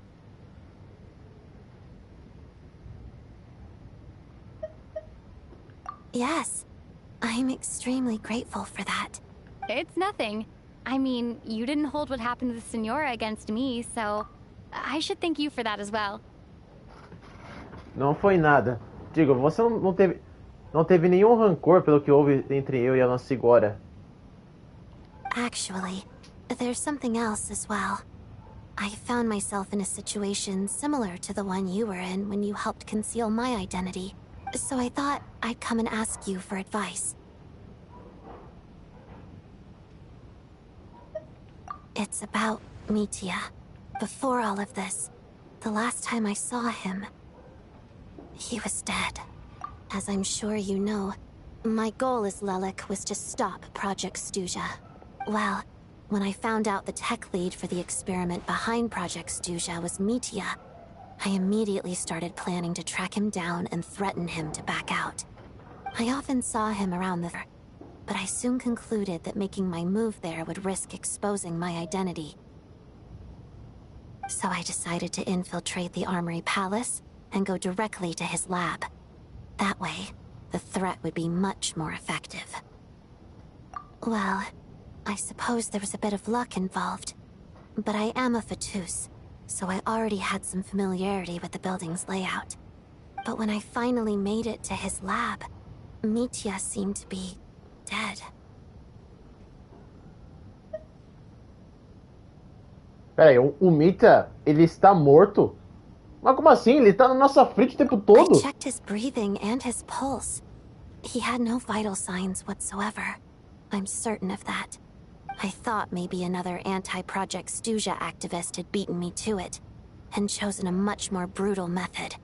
So I made myself scarce. That's why you were so on guard around Mitya that first night here. Yes. When I saw him sitting in the audience during the performance, I could barely contain the shock. To me, it was a miracle. Somehow, he'd come back from the dead. But then, the murders started happening and things got so complicated that it wasn't really at the front of my mind. That is, until Mitya himself said there must be a dead person among us. And yet... you thought that bringing it up right away would single Mitya out. Just like when everyone was suspecting Lelik. Exactly. I thought there could be something I was missing. Besides, we soon figured out that Mr. Shram was a ghost. And we knew there was only one extra person. So we thought he had to be the one. But now it seems like there's another candidate. I understand why you kept it to yourself. There was so much information being thrown around during that discussion. Bringing up Mitya would have just introduced more confusion. So, what do you think we should do? Let me confirm one thing first. When was it that you found Mitya dead? Around a week ago. Sometime in the afternoon. A week ago? That's earlier than I thought. I saw him just a few days ago at a restaurant. That definitely would have been after you found him dead. He seemed completely normal to me. Chatting with Vodjanitsa, trying to avoid Valeri. So he was definitely alive on that day. Huh. Well, all I can say is I know what I saw. Here's a thought. The reason we even suspected a dead person could be among us was because of the problem with the theater's ley lines. But Mitya's death happened inside the Armory Palace. The ley line issue affecting the theater shouldn't reach that far. You're right. I guess he doesn't fit the profile of the person we were searching for. I think the chances of it being him are very low. Surely he can't have died for real in the Armory Palace. Tô até relaxado assim de escutar a viajante conversar com tantas palavras com a Odette. You're right. Do you think we need to disclose this to sim, é the melhor. Huh, what's this? A private meet and greet? Where do I line up? That's not what's going on here. Well, I was just making the rounds. Thought I'd try to lighten the mood a bit. Vodjanitsa's handing out food if you're hungry. É muito bom escutar algumas vozes saindo da boca da Lumine. E por que, gente? Eu já tava cansado de muitos anos jogando Genshin Impact na história e a Lumine era sempre muda, não saía voz nenhuma. É isso que mais me incomodava na personagem no Genshin Impact. Could it be connected to that monster that just arrived in Snezhnaya? Graças a Deus a Lumine, a Royalverse começou a dar mais voz pra Lumine. E tudo isso começou a partir da região de Natlan. Do you think people still feel the cold after they die? I'm wondering about Shram. Oh, maybe we should have given him a coat before he went out there. Death itself is cold, isn't it? I'm sure the storm will embrace him. Well, I hope he has a safe journey. I'm going to miss him, I think. It's not like we can blame him for Rampana and Kulish's deaths. Thinking back on it, we barely made it out alive ourselves. Once we get out of here, how are we going to explain what happened to their families?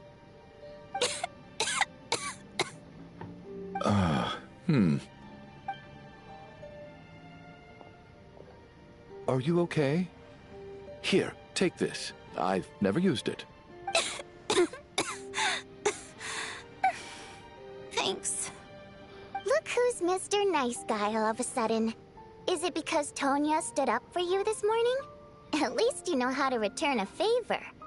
Yeah, without Tonya, who knows how badly he would have been hurt. I told you already, I never intended to resort to violence. Duh, bunch of rascals. Little girl? I was rather surprised when you spoke up for me this morning. I didn't think I had many admirers here, so, thank you. Oh, no need to thank me. I said some bad stuff about you too. I've been, too embarrassed to admit it, but, you remind me a lot of my daughter. So kind to everyone, but never lets her old man off the hook. Unless my wife and I are having a fight, then she's always on my side. Especially when she was little. Every time... All right, easy now. How long... I don't know. It's probably been a while. I'm fine. Are you taking anything for it? Yeah. I'll be fine once I see my brother. He's gonna pick some frost fairy flower leaves and brew a tonic for me. I'll feel much better once I drink that. I see. That's good to hear, then. We should probably discuss arrangements for tonight. Now that the deceased has left our midst, there shouldn't be any more incidents. However, out of an abundance of caution, I'll keep watch. Shouldn't we take shifts? I can take one if needed. No need. I managed to get a nap in earlier, so I have plenty of energy right now. After all the tension of the past few days, everyone else should just focus on getting a good night's sleep.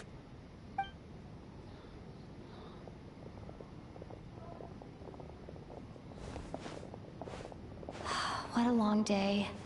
This whole situation turned out to be way more complicated than I expected. But Valeri's right. I should just try to calm down and get some rest.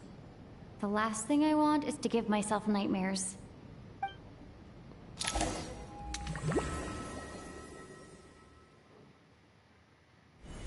She's awake. She's awake! Get over here, you big lug, and take a look! If you must call me something, call me Mr. Door. The Black Mist is coming. You need to go. Are you all right? Can you walk? We just got attacked by monsters on our way up. O Valente... Mr. Door fellow protected us. Ele vai morrer He just agora? seemed to come out of nowhere. Not much of a talker, but when it comes to taking down monsters, that man doesn't hold back. Curses! The Black Mist is catching up to us. We need to keep going. Mr. Door, I don't believe I've ever seen you around here before. Why is that? Ah, tá de sacanagem. O Valente não é jogável. Ah. Gente, eu acho isso aqui uma tremenda. Eu acho isso aqui uma tremenda palhaçada da Royal Verso. Deixa o Valente injogável, pelo menos aqui no meio da história, poxa, não vai matar o personagem. Esse que eu detesto do jeito que a Royal Verso trabalha no Genshin Impact. Cria personagens secretos no meio da... Cria personagens secretos. Tem a gameplay dele pronta? Já bota no jogo, no meio da história, como a Kuro Games faz no NINGUÉM. Tipo a Sucia. A Sucia não era jogável depois do lançamento da Yang. E mesmo assim, a Royal Verse lançou deixou o personagem jogável pra gente como teste no meio da história. E a gente experimentou a personagem. Mas a Reverse não faz isso no Genshin Impact. Não faz isso. Eu não sei qual é o problema deles. Eu não sei, parece que a Reverse ela gerencia muito mal os personagens. Eles não criam personagens secretos no meio do jogo pra meio que deixar eles ali como uma surpresa pra em breve serem lançados. Eles não fazem eles simplesmente não deixam uma gameplay pronta do personagem pra poder usar no meio da história. E fica por isso mesmo. Acho que a Reverse ela não é uma empresa burra. Não é uma empresa burra. Eles sabem que por conta das atitudes do Kai Hayao, que era só um acionista que só pensava em dinheiro, fez o Genshin Impact ter uma péssima reputação, agora a empresa não sabe o que fazer. There's more monsters down there. Are they coming from within the black mist? No! They're gaining on us. Quick, keep going, or they'll be at our heels any second.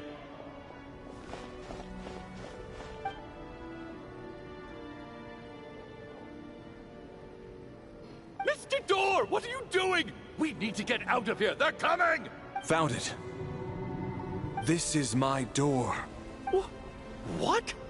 You mean you're going to stay here? I am a door. This is where my duty lies. No! You saved us. We can't leave you behind. You must keep going. A door can only keep things out for so long. You must make haste. But... Oh, you're right. Let's go. We can't let Mr. Door's sacrifice be in vain.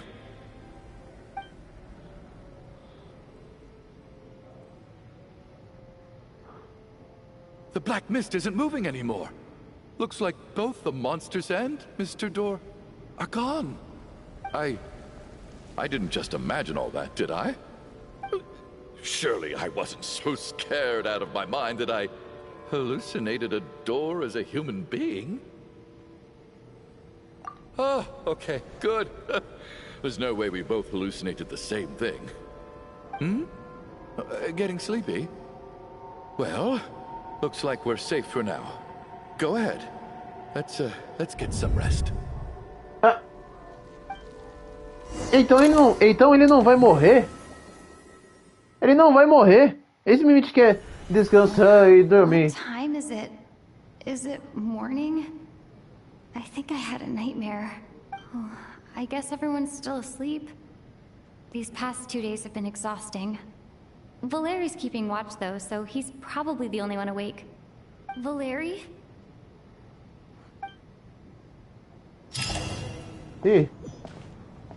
Será que ele morreu? Ah, não é possível. A Reverse não tem culhões de matar personagens. Ele morreu mesmo. Ele morreu mesmo. Ah, não é possível. Não. Ele morreu mesmo. Everyone needs to wake up. Ele morreu mesmo. Ele morreu mesmo. Vixe. Não acredito, ele morreu mesmo. Nossa, gente, não. É a primeira vez que a Reverse mata um personagem no Genshin Impact. No clear cause of death. I've been Ele a real morreu thorn in your mesmo. side, haven't I, Mr. Valeri? Now you can rest in peace. But for me, life will be all the duller for not having to run away. How's Tonya? Is she okay? I just checked on her, and it doesn't seem like anything serious. She's just exhausted from the past couple of days, and she's still recovering from her illness. We should let her sleep a bit longer. That means Valeri was the only one who died last night. If Valeri was awake and keeping watch, it would have been impossible to kill him without waking everyone else up. That much is certain. This is so frustrating. Why has nothing changed since yesterday? I thought we already dealt with the dead person causing all this. Actually, one thing has changed. There's only one victim this time, not two. Does that mean...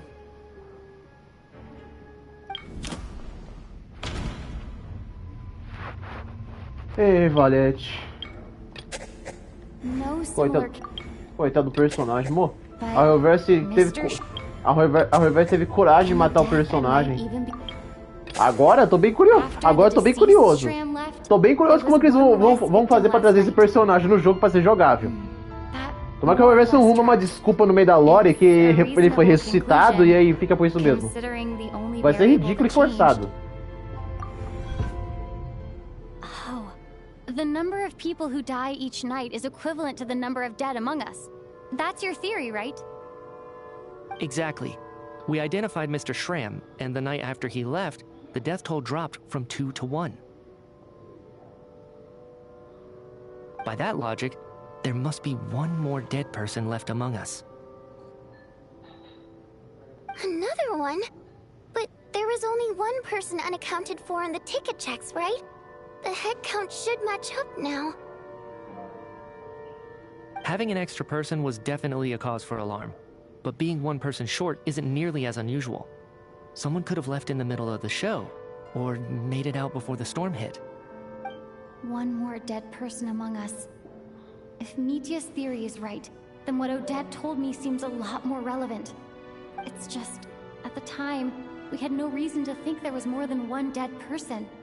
If only we'd taken it more seriously as a possibility, maybe this could have been avoided. I'm sorry. This is my fault. I had information that could have been helpful, but I held back. I should have brought it up right away. I'm partly to blame as well. I was too quick to dismiss Odette's concerns. What is this about? What have you two been getting up to behind my back?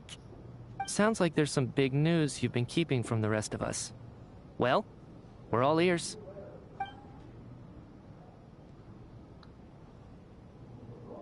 Odette contou sobre testemunhar a morte. I'm the dead person? Wow. That's certainly news to me. Odette and I talked about it yesterday, but we thought it just wasn't possible, so we left it at that. Yeah, I don't blame you. If I'd been there, I probably would have reached the same conclusion. It just sounds too unbelievable. Let me just try and verify this. I just scoured my memories trying to think back to the afternoon Miss Odette mentioned, but I honestly have no recollection of dying.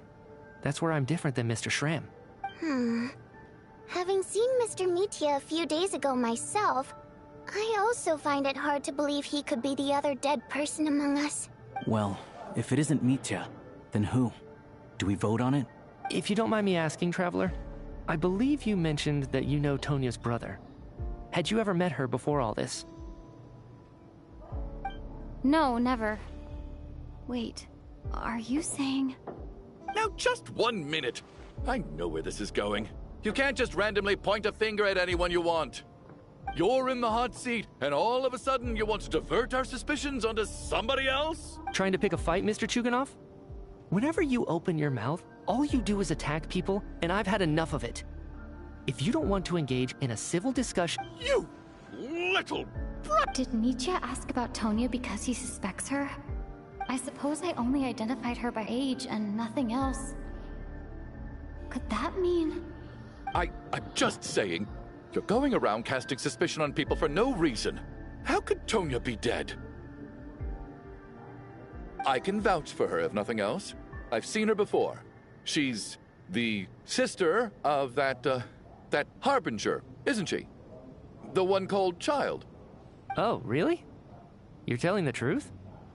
Since being here, I don't think I ever mentioned she was Child's sister specifically. Does Chuganov actually know her? If Chuganov can vouch for her, then it can't be Tonya either. In which case, it seems unlikely that there's another dead person among us at all. Miss Odette, could you go over that afternoon with me one more time, when you found me dead? No problem.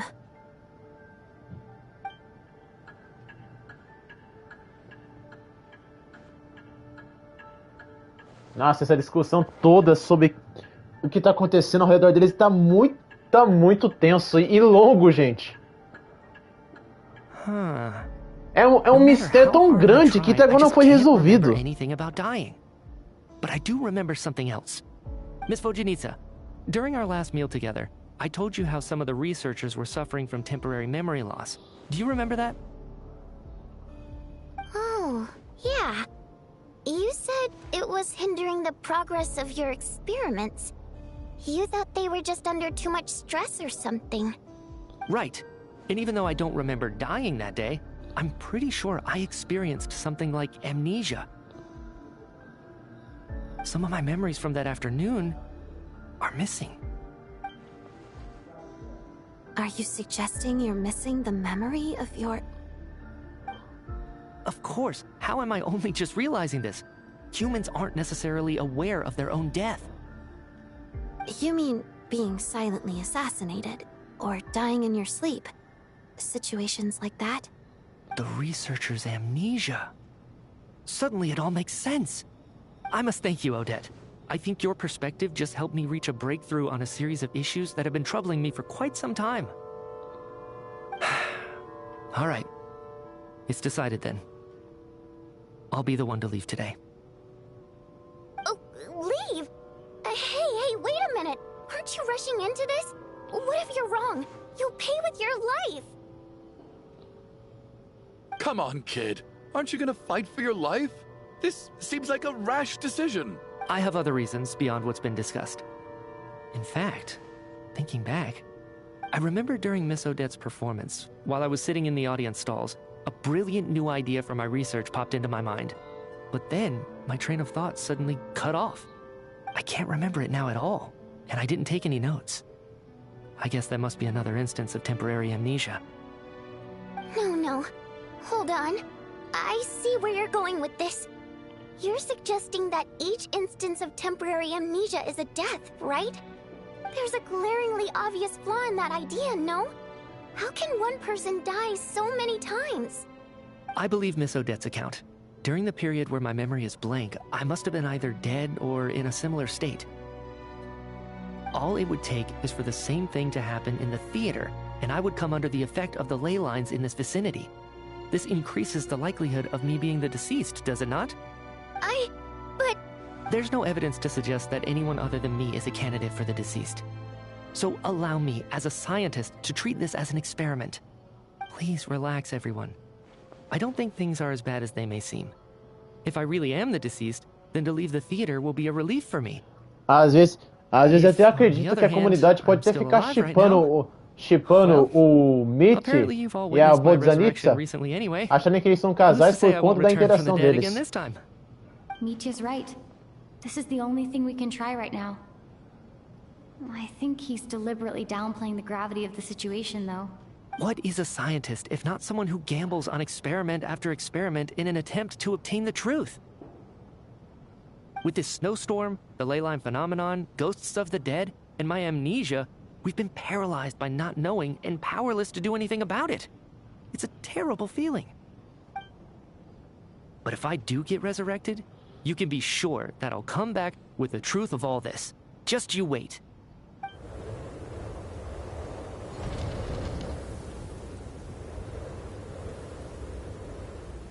E agora?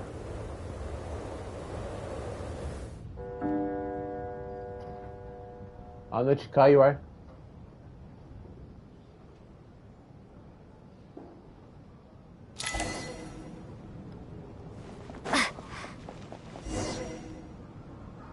Poor Mr. Mitya. I didn't even get to see him one last time. Maybe it's a good thing that you weren't there to see it. It was a hard thing to watch. I hate goodbyes. Why does it feel like everyone around me is slowly disappearing? Not just in here, I mean. In the outside world, too. Maybe it's the realization that, at the end of life, everyone has to face it alone.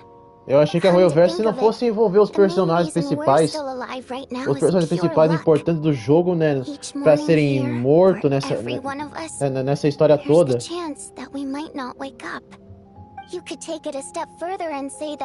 Até porque a Reverse nunca tem coragem de matar personagens.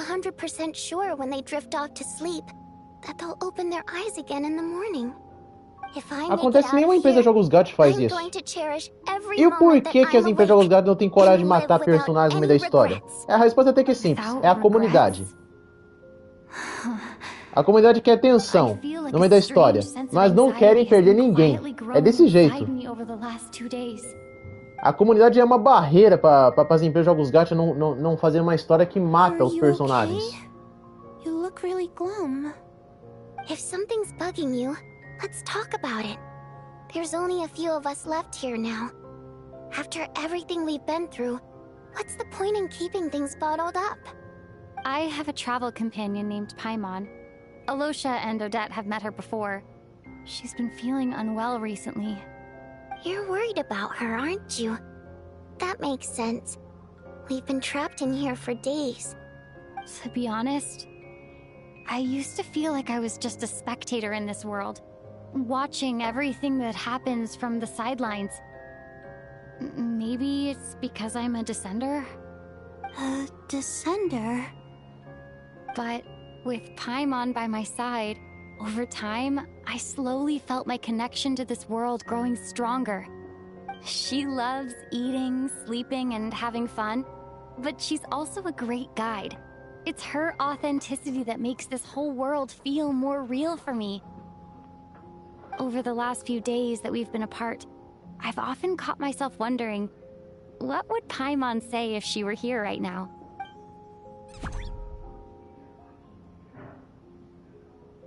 Nossa, que legal. Ver o quanto que a Lumine se importa tanto com a Paimon que ela sente até saudade dela. I'm trying to overcome this sense of detachment, but I really miss Paimon. I guess, in a way, she means the whole world to me. I bet she misses you when you're not there as well. Maybe you're her entire world too.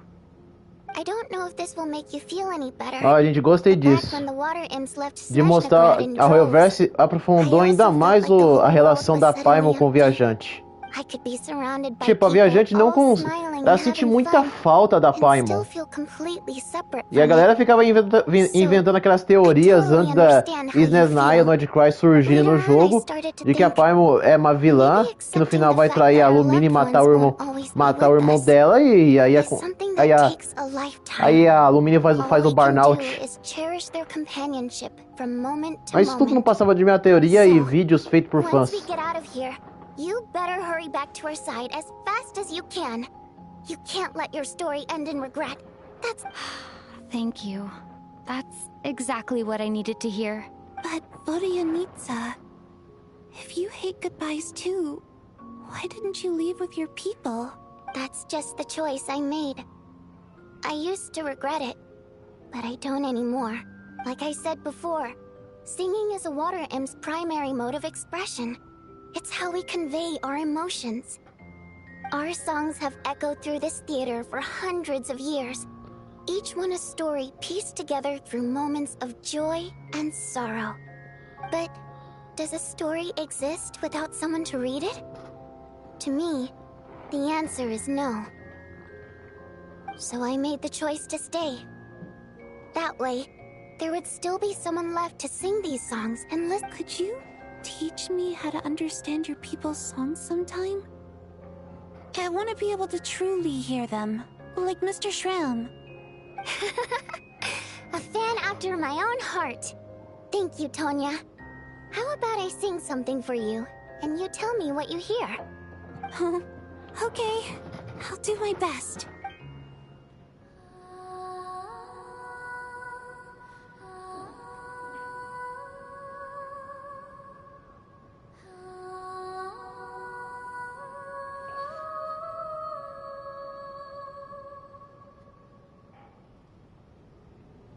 I've never heard that one before. I feel like I can hear a sense of longing somehow. Color me impressed, Tonya. You're a keen listener. Most people can only tell if a song is happy or sad. I didn't think you'd be able to pick up on such specific details. So, what's the song about then? Come on, tell me!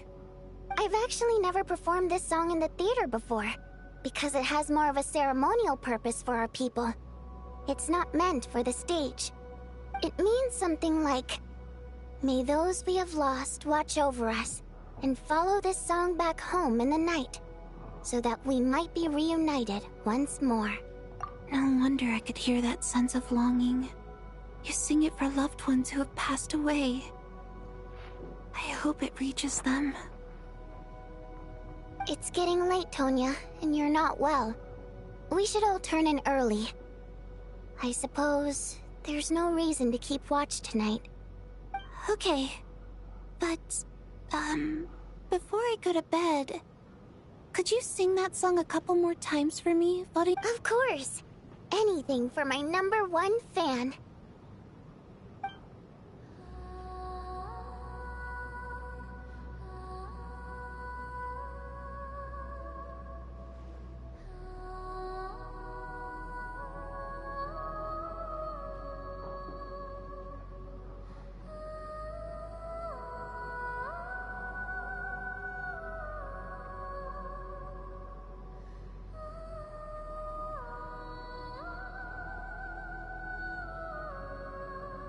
Once I get out of here, I definitely don't plan on ever coming back.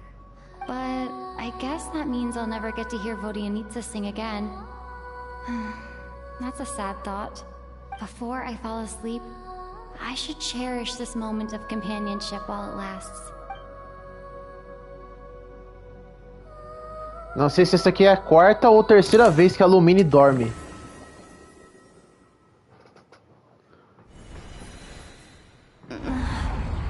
Where am I?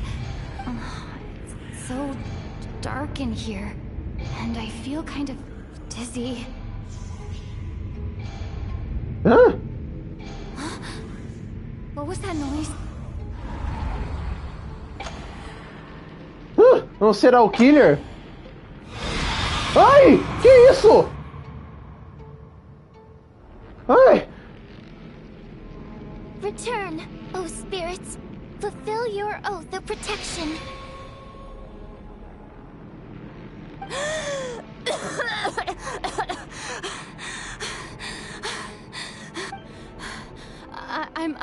I'm alive? What just happened? No time for questions. Quick, over here. Turn on the switch. Nossa, eu levei um susto, gente. All right, we're safe. The spirit just now is called Night Prayer. The light subdues her, but she'll attack without a second thought in the dark. Sort of. I know it's hard, but you can't let this place go dark, or she'll kill you again. Yep. Luckily, I was here to resurrect you. Otherwise, that'd have been a real bummer. A bit more than a bummer, I'd say. Wait, so you have the ability to resurrect people? Sure I do. I'm your guardian spirit after all. I specialize in soul recall. Oh, it's nice to meet you, by the way. Oh, thanks. It's... Alright, there's no time to waste. The black mist is already catching up. We need to avoid it and Night Prayer at all costs. Gente, que confusão. Que confusão sobre isso. Primeiro a Lumine entra nesse mundo caótico aqui do nada. Aí os personagens dos NPCs aparecem, mas é como se a memória, a personalidade deles mudasse.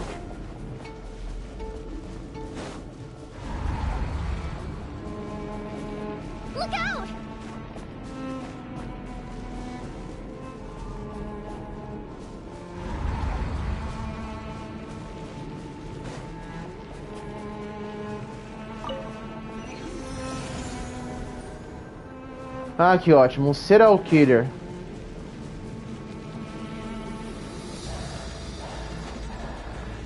The next switch is over there. Eu nunca gostei de serial killer.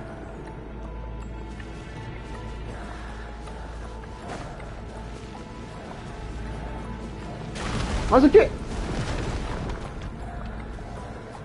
Mas como é que eu vou passar?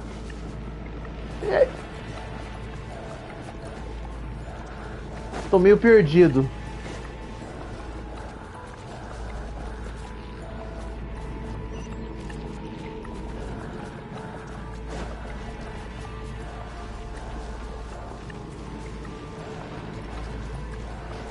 Ah, tem que ver. Tem que estar em algum outro lugar que eu não tô sabendo. Ah, aqui.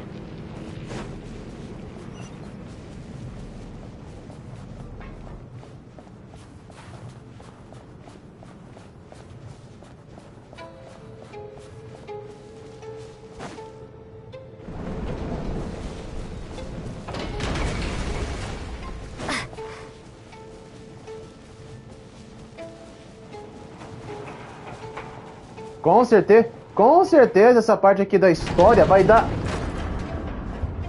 Com certeza essa parte aqui da história do jogo vai trazer muita confusão na cabeça de muita gente que quase tenta não entender a história do Genshin Impact. Ui! Nossa, sai! Let's head up there and take a look.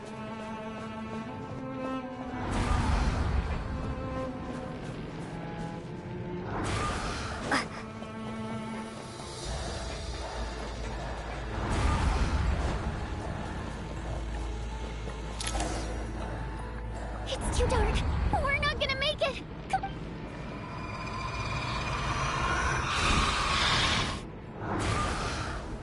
Traveler! I won't let you die like this. Not on my watch.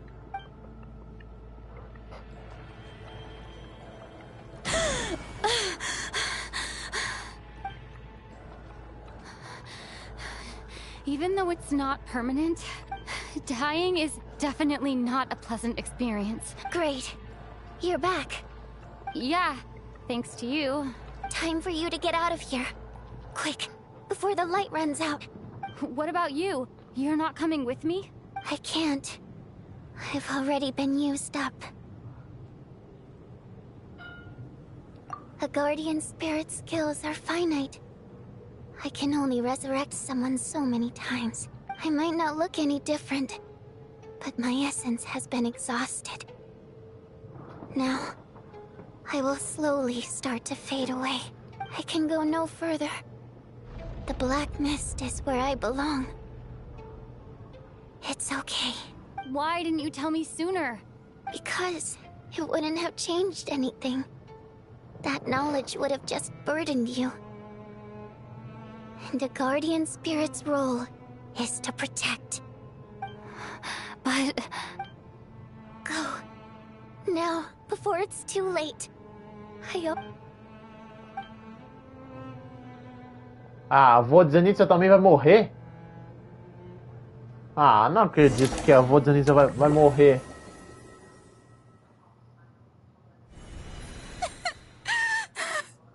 What do you need, sir? How could this happen? Well, I guess there's no need to inspect the body.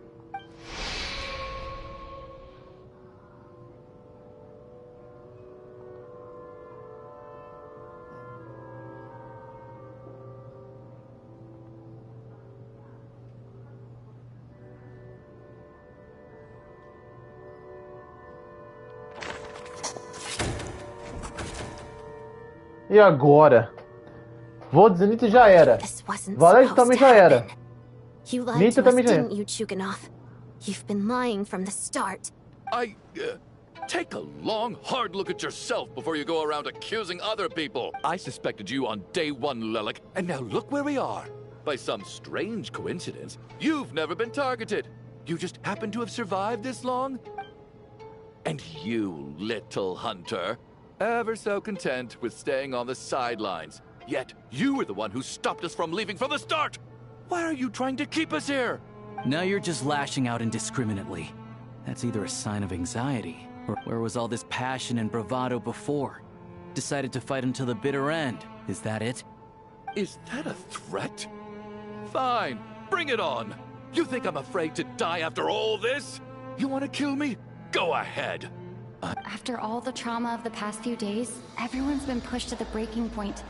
Valeri and Nietzsche aren't here anymore. Someone else needs to step up and take charge. But first, I need to think this through. Considering everyone left, who's the most likely candidate for the deceased?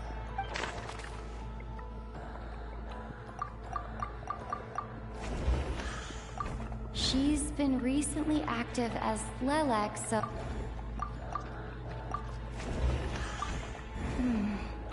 My memories are perfectly coherent. Of those who remain, the only person we've never met before is Tonya.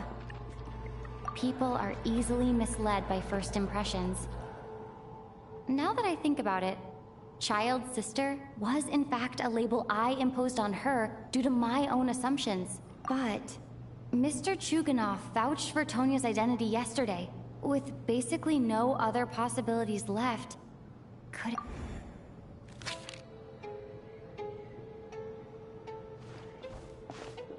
Tonya, how's Tusser been lately? Tusser? Your brother Ajax must have mentioned me in his letters home, right? Did he say anything about a blonde traveler? No. And my brother's name is Razik, not Ajax. Chuganov, looks like it's your turn to do some explaining. Yesterday you said you could vouch for Tonya. I knew you were behind this, Chuganov. You've been lying through your teeth from the start. Everything about you is fake. Down to the wife and daughter you're always talking about. Your entire family man persona is a That night, when I infiltrated your place as Lelek, I noticed you were home alone. Didn't think much of it at the time. Just thought everyone else was out. But thinking back on it now, that doesn't seem very likely. My guess is, you live alone, don't you? Even that was a lie? But why would he lie about having a family? Curses! Oh, why is there no end to this blasted snowstorm? If it would just stop! If it would just... I think I remember now. I know how I ended up here. It feels like a distant memory. The reason I'm always coughing is because I got sick with frostbite. The locals usually call it the snow cough. It's not a very common illness. It's partly genetic and partly caused by the cold climate, but it can be fatal. They sent me to the hospital as soon as they found out I had it. And after a while, I felt myself growing weaker and weaker. Nothing seemed to be working anymore. Neither the treatment that the doctors were giving me, nor the medicine my brother was brewing from frost fairy flower leaves. So one day, I told my brother that I wanted him to take me outside for once, so things could be like they used to, just for one day. I wanted to meet loads of friends, experience new things. He agreed.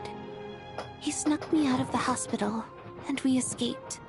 We got to the theater, bought tickets, and went inside. Oh, it was all so exciting. I remember the show very clearly. It was amazing. But I found myself getting sleepier and sleepier. Oh, Tonya. When I woke up, I couldn't find my brother anywhere. But there's no way he'd leave me behind. So I decided to stay here and wait for him. At the time, I figured he'd probably gone to brew some more medicine for me. I was Tonya. It sounds like by then... Yeah, I know. I understand now. Dead, aren't I? This cough and the feeling weak. After all of that, it turns out I can't blame my brother after all. I was the one who abandoned him. I'm sorry, everyone. I realized this much too late. It seems like death skewed my perception. And now I've dragged you all into this mess. Your name probably isn't even Tonya, is it? Didn't that ever strike you as odd over the last few days? Well, when I was little, my brother and I read a storybook, and Tonya is the name of one of the characters. When we escaped from the hospital, our family and the hospital security were looking everywhere. So when you first approached me and said my brother had sent you, and called me Tonya, I thought he must have chosen a fake name that only the two of us would know. because he was afraid of getting caught. At least your memory of death isn't painful. That is a small comfort.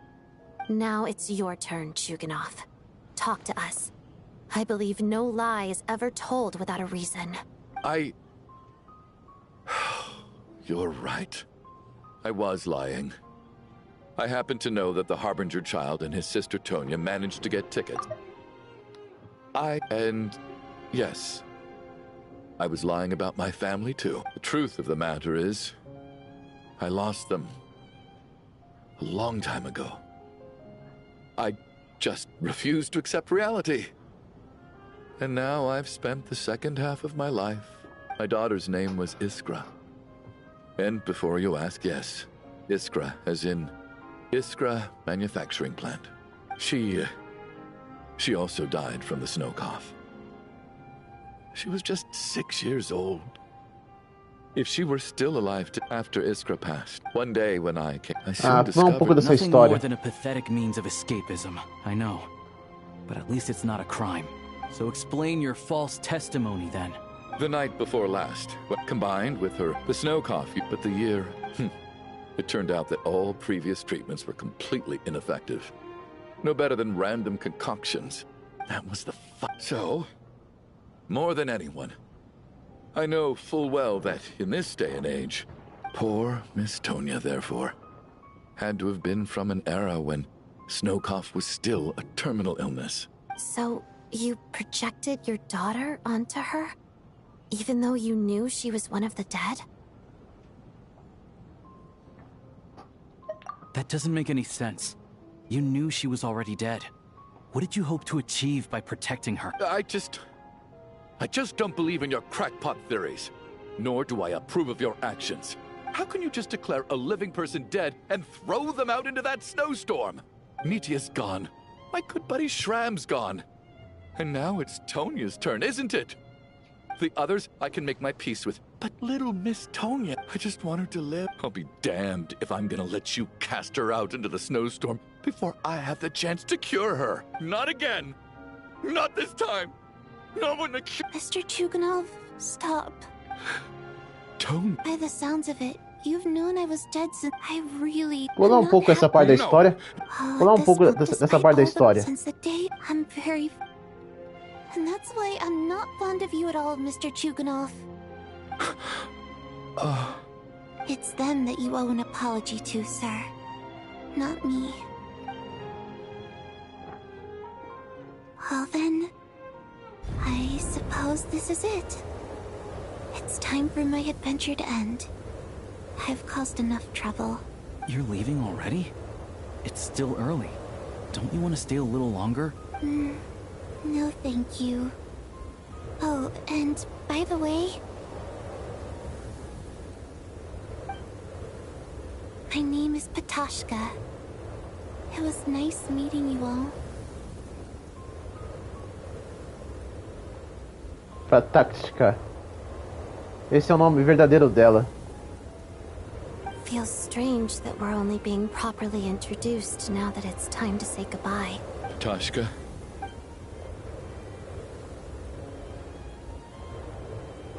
What are you doing, Chuganov? Are you crazy? Let me leave. I can't keep lying to myself anymore. In your dreams. Don't think you're getting off that easy when you had a hand in the deaths of so many people. The Fatui have honed quite an array of enhanced interrogation techniques since they were founded. Once we're out of here, Lelik will personally give you a taste of every last one. Nevas continua, mas como se nunca fosse parar. E agora só sobrou só Lumine, Odette, Alyosha e o NPC ali. I doubt this snowstorm is ever going to stop. For all we know, this storm might have destroyed all of Snezhnaya by now. Maybe even the whole world. Wait, we finally solved the mystery of the haunted theater today. Maybe let's at least try to enjoy tonight? Fair enough. I don't particularly feel like dying in Chuganov's company anyway. And yet you won't let me die first. Hey, Chuganov, on a serious note, If we do make it out of here, you should close down that factory of yours. Is this really the time to be discussing my factory? All right, fine. I'll shut it down. Doesn't matter to me anymore.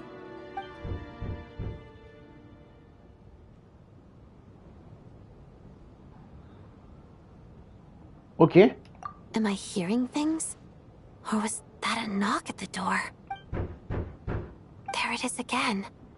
But I don't understand. The snow's... Should we open the door? Is this it? Is this nightmare finally over? If the last few days are anything to go by, I probably shouldn't be getting my hopes up. Whatever lies beyond that door at this moment, it could be something even more terrifying than... Vamos ver, alguém bateu na porta. Abra a porta. Agora! Prontos ou não? Aqui vamos nós. Mita?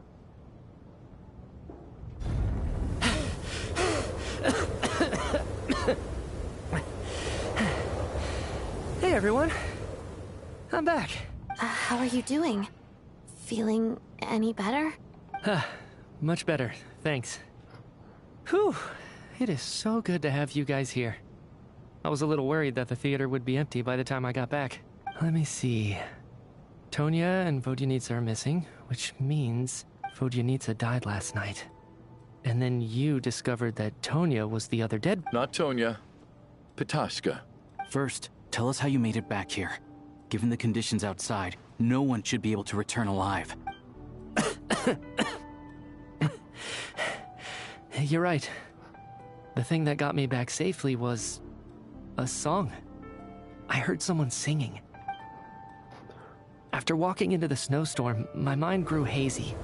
I don't know how long I walked through the storm before my mind completely slipped away. Then, suddenly, I heard the sound of singing. The voice instantly brought me back to my senses, and I regained consciousness. So I followed the voice, searching for the source of the singing. I searched and searched, until finally, just a few moments ago, there was the entrance to the theater, right... I've actually never performed this song in the theater before, because it has more of a ceremonial purpose for our people. It's not meant for the stage. It means something like, may those we have lost watch over us, and follow this song back home in the night, so that we might be reunited once more. That must have been Vodyanitsa's requiem. Who knew it actually worked? That song is meant to guide the souls of the dead. Mitya, that must mean that you... Huh. No kidding. Huh, seemed like I guessed right then. This is what I've been so desperate to tell you about. When I first stepped out of the theater, I was still quite lucid. My memory of it is still pretty intact. I remember the outside world being completely different than what I'd expected. It was like this was a world where only the snowstorm existed. I don't know how else to describe it, except to say that it just didn't seem like the real world. And as for the requiem, if I was guided here by Vodyanitsa's song, it can only mean that I must already be dead. And this is my soul, not my body. But I didn't experience a clear moment of death while I was out there. Nor do I feel any different now than before I walked into the snowstorm. You don't seem any different to me either. In fact, this is something I've been wondering about for a while now. If souls aren't physical, both Shram and Pitashka were clearly deceased, and yet their souls didn't look or feel like ghosts at all. They were visible. This raises a truly terrible thought. Is that really what Mitya is suggesting? Todos no teatro já estavam mortos esse tempo todo. Mitya's soul was summoned back by the Requiem, confirming that he is indeed already dead. And yet, he looks no different from us. Of course, if even the long-deceased like Mr. Shram can blend in with us undetected, then maybe we've all been dead from the very start. And all of us are now souls wandering the theater.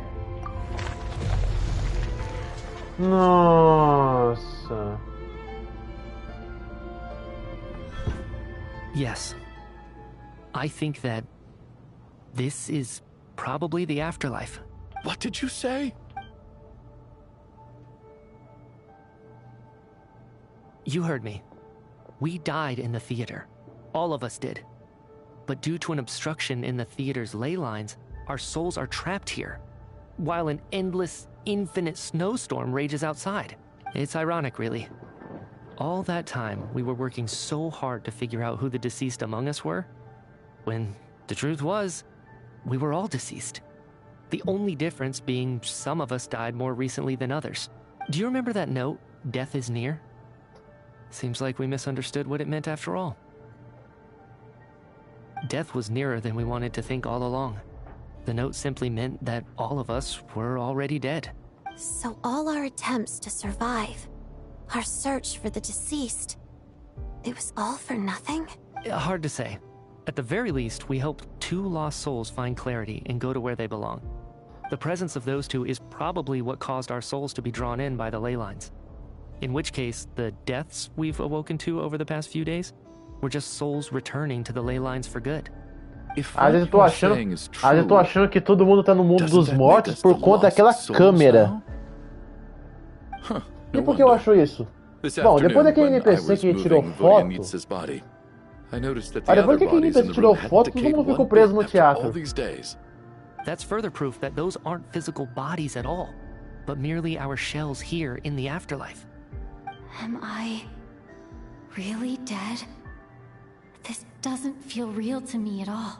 No, that's impossible. This cannot be how it all ends. I still find it hard to believe that all of us are dead. How exactly did we die in the real world? None of us have any memories of dying, right? Not even knowing how we died is preposterous. Good grief. Surely there has to be some reason. Exactly. It's hard to rest in peace when you don't even know how you died. It gave me lots to think about as I strode out into the snowstorm. I racked my brains trying to remember the cause of my death, the exact moment I died, the root of all of this, right up until my consciousness faded. Wait. Hold on. Right before I lost consciousness, I think I saw something. I can't remember. And I think I lost my notebook and pen. Mitya, your hand. Is that blood on your fingers? Huh? You're right. There's blood on the fingertips of my right hand. Looks like it's already dried. When did that happen? What the? Não acredito. É a Ronova? I guess this was what I saw. I must have desperately drawn it in my own blood right before losing consciousness. É a Ronova. What's wrong? Do you recognize the symbol? It's Ronova, the ruler of death. Huh? Alosha, do you still remember that Snezhnayan folktale you told me about? It was about the Grim Reaper. When someone's about to die, então foi a Ronova que nos prendeu nesse teatro. Porque a Ronova é uma regente da morte. As soon as you recognize his face, your life is over. I heard a similar tale when I was little. You think the Grim Reaper in this story refers to the ruler of death you mentioned? That's right. In which case, death is near could also mean that the Grim Reaper is here, disguised in a familiar form. Death, the deceased, and the Grim Reaper? So it's a triple entendre. When I first saw this note, I thought it contradicted the investigation report. But now it seems like that was the whole intention. So the Grim Reaper deliberately misled us. Then, we started suspecting each other and searched for the deceased while they hid in plain sight. By that logic, the one person most likely to be the Grim Reaper incarnate.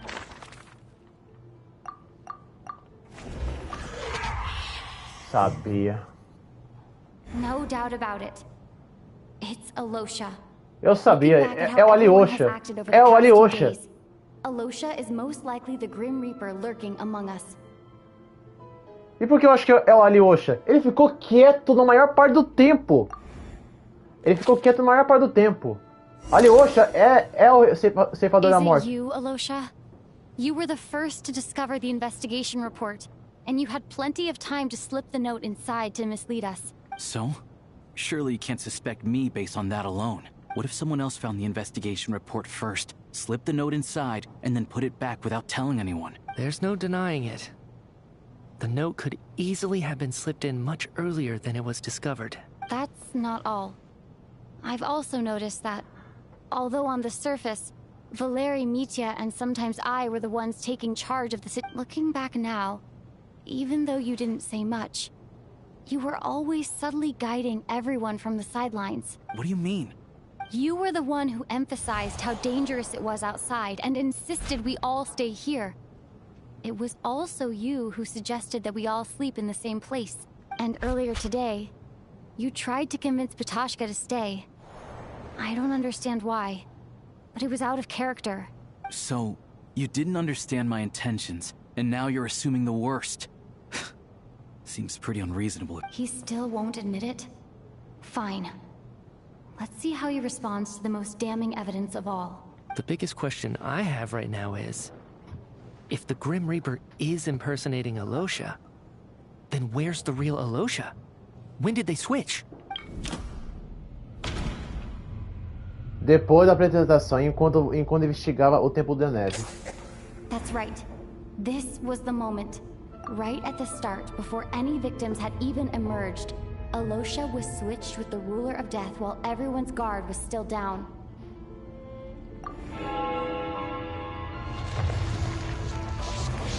Ronova. Era Ronova. When all this began, right after the performance ended and the snowstorm began to pick up, no one suspected anything unusual. We just assumed we were snowed in. It wasn't until we discovered the bodies the morning after that we realized something out of the ordinary was going on. But it's clear now that the oddities actually started earlier than that, when Dimov walked into the snowstorm and never came back. Right. So Mr. Dimov was the first victim, not Sobolova and Torgov. And if we pinpoint that moment as the beginning of this incident, then one thing becomes clear. Alosha, you are the only person who walked into the snowstorm and— More precisely, Alosha never came back at all. The one who came back was the Grim Reaper. Not bad. Well, since you've backed me into a corner, não acredito! There's no point in keeping up the act anymore. Não acredito! É a Ronova! É a Ronova! You're the Grim Reaper? I am no such tired cliché. Mortals should address me as the ruler of death. Before being wiped out for good, you identified the two deceased, and even sensed my presence. A commendable achievement. Far beyond what I heard you can ferry souls. Those deaths each night. Were they your doing? Your initial conclusion was correct. Due to the existence of the two deceased, the ley lines yearned to reclaim those long-lost souls. Every night they devoured an equal number of souls to fill the void. This required no intervention from me. Though, of course, ferrying souls is indeed my authority. Here, take a look.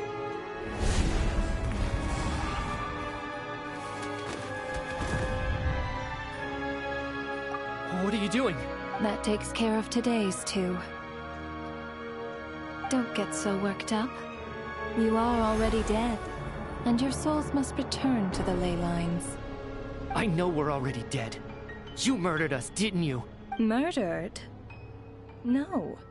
Murder is when mortals usurp my authority. Death is my jurisdiction. If I require someone to die, I need not resort to such laborious methods as murder. You simply met the criteria to trigger my curse of death. I know about the curse of immortality. So there's another death-related curse too? You cursed us? When? And why would you do such a thing? So often, humans pray to me. begging to know when their death will come and what form it will take. But few people ask why. If you must have an answer, know that death comes simply because one's time has come. So you're not gonna tell us the truth? Hold your tongue. By all rights, you shouldn't even be allowed to speak with me. Those angels from the past are to blame for the reckless renovation of the ley lines here.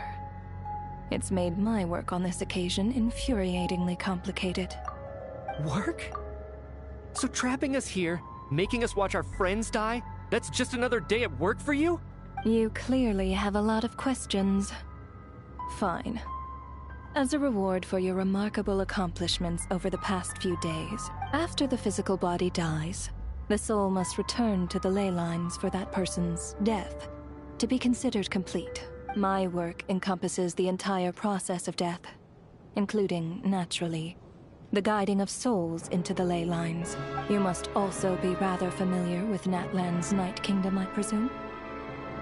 It was I who supported the creation of the Night Kingdom. It provided a convenient means of guiding the souls of Natlan. Olha, eu sinceramente não tô entendendo nada. Por que a Ronova tá fazendo isso? Sendo que ela ajudou a Lavoica a derrotar o abismo. Here too, the ley lines connected to the theater underwent some modifications. The angels hoped to make them capable of accommodating the souls, but this actually hindered their ability to accept ordinary souls. This effect manifested itself after you died from the curse in the theater, leaving you stranded in the afterlife, unable to achieve a complete death. But if souls who die from the curse of death fail to return to the ley lines within a short window of time, they will miss their chance for good. Then, they will remain forever suspended between life and death, no longer subject to the authorities of either. So if you don't resolve this matter soon, and see all our souls return to the ley lines before long, we'll escape your control. Nietzsche is sharp. This must be what Ronova was worried might happen, and the reason she got involved to begin with. But if you have the authority to guide souls, why didn't you just show yourself and get it over with? Why hide among us in the form of Alosha? You seek to understand the mind of a god. Very well. I'll tell you. Pra quem não sabe, gente, a Ronova é uma deusa da morte. This is a theater, and I decided I wanted to watch a show about death. That's why I encouraged you to take the events to the stage. I found myself getting quite immersed. I suppose the entertainment you provided makes up for all the trouble you've caused me by being so defiant in the face of death. There.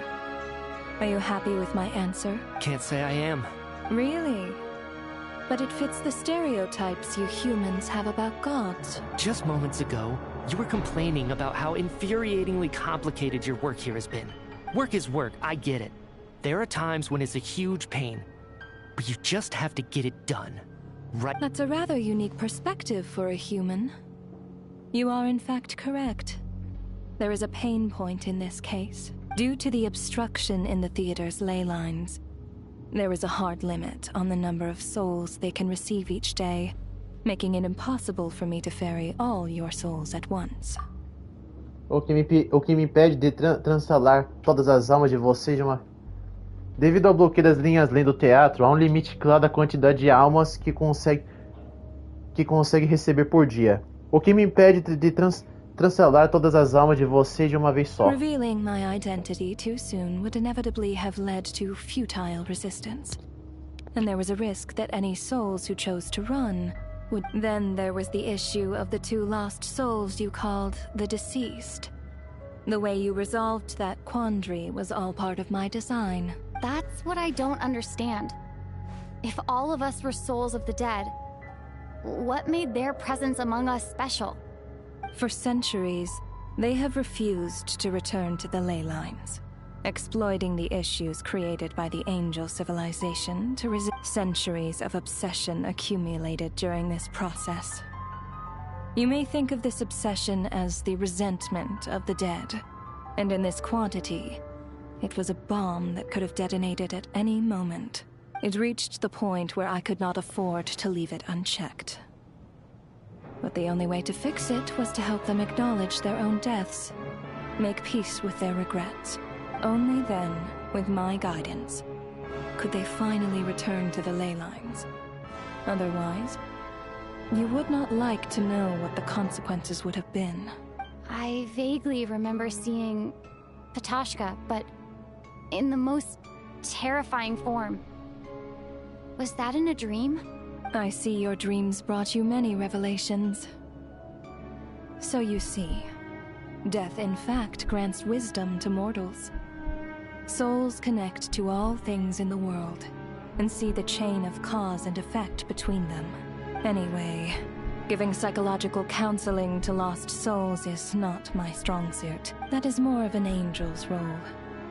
It was something I could not resolve directly using my authority, so I decided it was easier to leave the bomb defusal to you. Meanwhile, of course, their presence caused the souls of other members of your party to return to the ley lines each night. From where I stand, that was killing two birds with one stone. As both issues slowly resolved one another without me having to lift a finger, all I had to do was stay close by and keep the situation under control.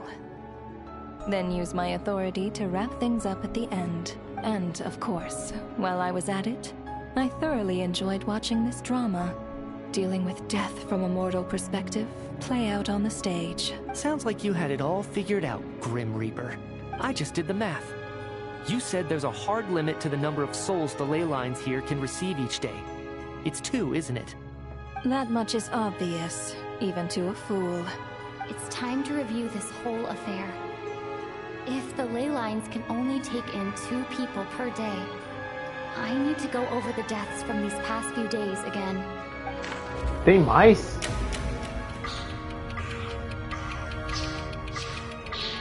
Até aqui os... começa de... Looking back now, none of us had the faintest idea at the time. From the moment the staff member named Dimov walked into the snowstorm, the incident had already begun.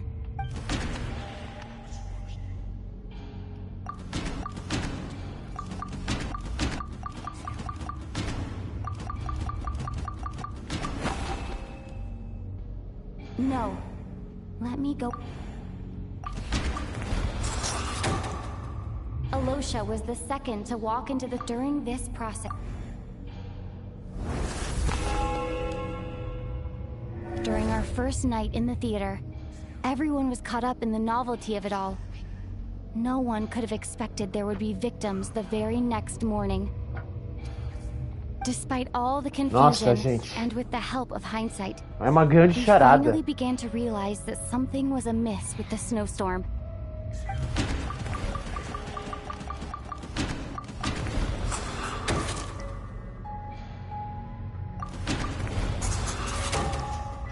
The ley lines devoured Torgov and Sobolova on the first night. At the time, we thought this might be a murder case Terceiro dia. Odette and I spoke a lot that night. 3 people were on watch, but in the morning, we discovered that someone had fallen victim all the same.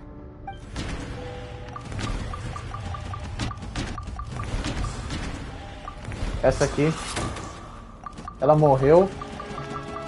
Esse aqui também morreu. The deaths of Kulish and Ranpana caused everyone to stop suspecting Lelek. Unexplainable phenomena occurred one after another, leading Mitya to suspect that we were caught up in a supernatural event. Dia 4. Later, we discovered that there seemed to be an extra person among us, and subsequently discovered the existence of the deceased. Mr. Schramm realized he was the deceased and walked into the snowstorm to return to the ley lines of his own accord. It turns out there really was a dead person among us. É ele. We thought it was all over, but Mr. Valeri's death was a rude awakening for everyone. Once again, the ley lines consumed him during the night. A lot happened today. Mr. Valeri's death led us to discover the connection between the number of deceased and the number of victims during the night. Dia 5. The fact that there was more than one deceased seemed to bring us back to square one. Odette revealed some information she had been keeping to herself. Tônia morreu. Ela morreu. As it happened, Katashka filled the void left by Micha's Não me return acostumei com from esse nome Leyline ainda. by walking into the snowstorm this morning. The girl I thought was Child's sister, Tonya, turned out to be another of the theater's deceased.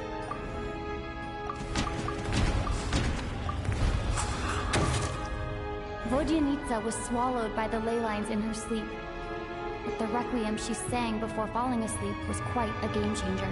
Come to think of it, Katashka was about to walk into the snowstorm at that time, and Ronova, unaware that Micha would return, was concerned that her soul would overflow from the ley lines. That's why she used Alosha's voice to try and persuade her to stay behind. Looking back, I suppose that was an early slip-up on her part. Sexto dia. No one could have expected anyone who walked into the snowstorm to return. But just after nightfall, Micha returned, bringing crucial information with him. Various truths began to surface, including that all of us were already dead, and that the ruler of death was here among us. Then, after revealing her true form, Ronova callously claimed 2 souls. Ah, foi ele. Não preciso nem uma vez escolher. Everyone was already dead by the time we took the photo. And in the days since, we've experienced many more partings in the afterlife. Now, only Mitya and I remain. And the true culprit behind everything still stands before us. In Mitya's eyes, I see the same anger and frustration that I feel. That covers everything. Your work isn't finished here yet, is it? The Traveler and I are still standing here, safe and sound. The Water Imp's song threw things off a little, but it is of no consequence. The ley lines have already anchored your soul, and the first ray of light tomorrow morning will take you back. I, meanwhile, need to review my attitude towards the Water Imp race. So the reunion in the night that Vodyanitsa mentioned, I suppose that was never meant to be a permanent reunion. That just leaves you, Traveler. My power only allows me to temporarily separate your soul from your body. The ley lines of Tevat would not accept you. Quanto a você, Lumine, minha autoridade só consegue fazer sua alma desprender-se temporariamente do seu corpo. As linhas Len de Teyvat jamais aceitariam você. And your soul is firmly anchored to your body by your will. For a descender like you, who is not bound by Tevat's rules, your death can only be brought through the most violent of means, such as directly destroying either your body or soul. Para uma tecida como você, a quem as regras de Teyvat não se aplicam, sua morte só poderia ser realizada de forma ainda mais brutal, como diretamente seu corpo ou a sua alma.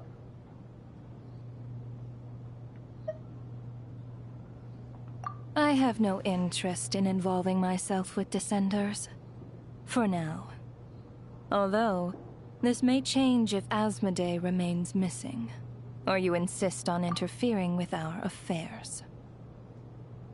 A menos que Asmodee continue sem paradeiro, ou que você insista em se meter nos nossos assuntos daqui.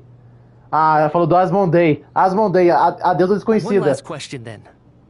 All our struggles and sacrifices here, they were meaningless from the very beginning, weren't they? Death abides no reason. Besides, what you call sacrifice is merely a concept created by humanity. To me, it is nothing more than a self-indulgent charade in the face of death. Mere mortals fantasizing that their actions could reclaim something from my grasp. A truly laughable idea. Grim Reaper, you really know how to get on my nerves. I'm not here to ingratiate myself with you. I kill merely because your deaths are necessary. Oh, you've made that quite clear. But humans don't take well to being scorned. Not even by the gods.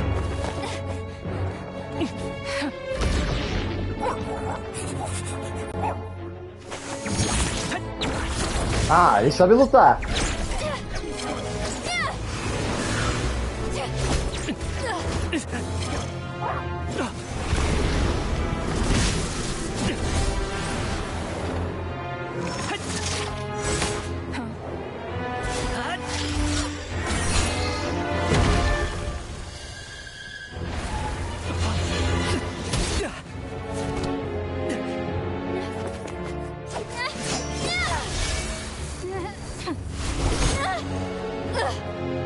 This is futile. You must know that you are powerless against me in my own domain. I suggest that you save your strength. For what? Maybe we can't change it. But if nothing else, we can at least teach you to have some respect for the dead. Audacious. Arrogantes.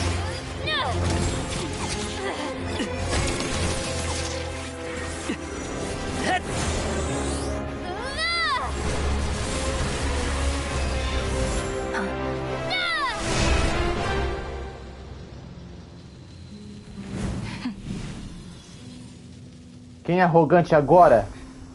Deus é que não tá nem aí.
Ei, Ronova! Ela chama os humanos de arrogantes. Mas ela que é arrogante. Ela faz ações. Ela faz cagada ao redor das suas ações e não tá nem aí. E fala que os humanos são arrogantes. What happened to me? How much do you remember? What do you mean? Is the performance over? I can't seem to recall what happened. Has Odette already forgotten?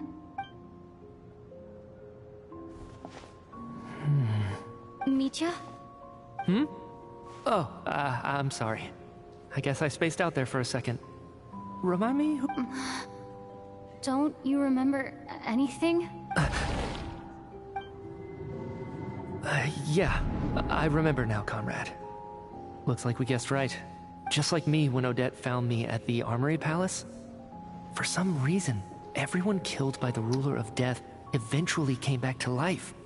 Just with one catch. They forgot what happened while they were dead. Odette and the others have already forgotten everything. Why were you able to remember this time? Could this be the reason? You said this is the Ruler of Death's symbol, right? I don't see anything there. You don't? Huh. Okay, I guess that makes sense. I carved this into my hand in the afterlife. Does that mean I carved this symbol into my soul? What an unsettling thought.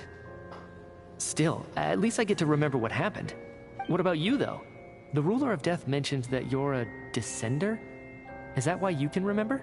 A full explanation would get complicated very quickly, but... Well then, now that it's all over, let's figure out what we've learned.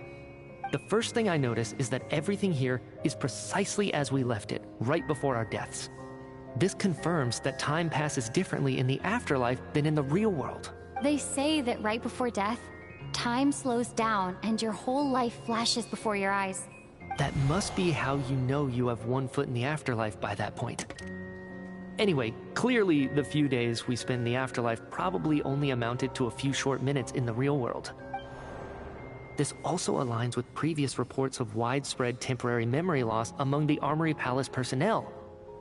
Now it seems likely that those were all brief deaths caused by the Grim Reaper's so-called curse of death. To those unaware of the truth, dying and coming back to life must feel similar to a short bout of catatonia.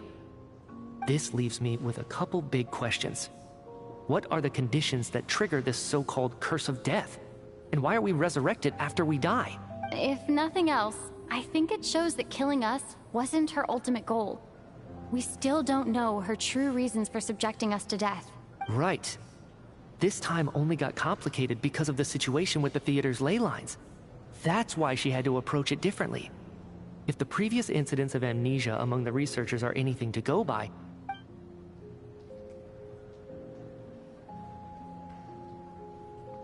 nossa, gente. Que loucura! Todo esse tempo que a gente tava preso no mundo dos mortos era coisa da Ronova. Sorry, traveler. I'll catch up with you again later. Right now, I have to make a trip back to the Armory Palace. Era coisa da Ronova. If I may, no one of your description has ever shown up in my investigations into Mr. Mitia's friends. Yet, you two seem very familiar with each other. Could you perhaps tell me where he was in such a rush to get to? And, by the way, have we ever crossed paths? Pera aí, o Valerete não se lembra de nada? But I feel a vague and indescribable sense of familiarity about him. I can explain everything. Could you help me gather everyone in the theater in one place?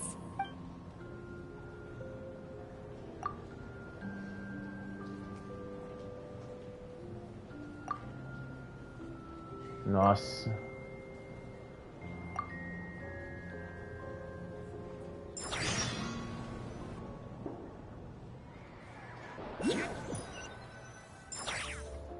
So, Chuganov really is going to shut down the factory. I guess this theater incident actually did us some good after all. So, you said I promised to take you to the Armory Palace while we were in the afterlife, yes? I believe you.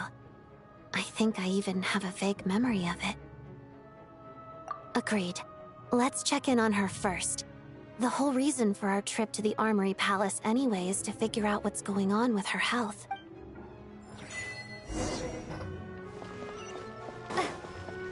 Ronova. Sinceramente, eu nunca gostei dessa deusa.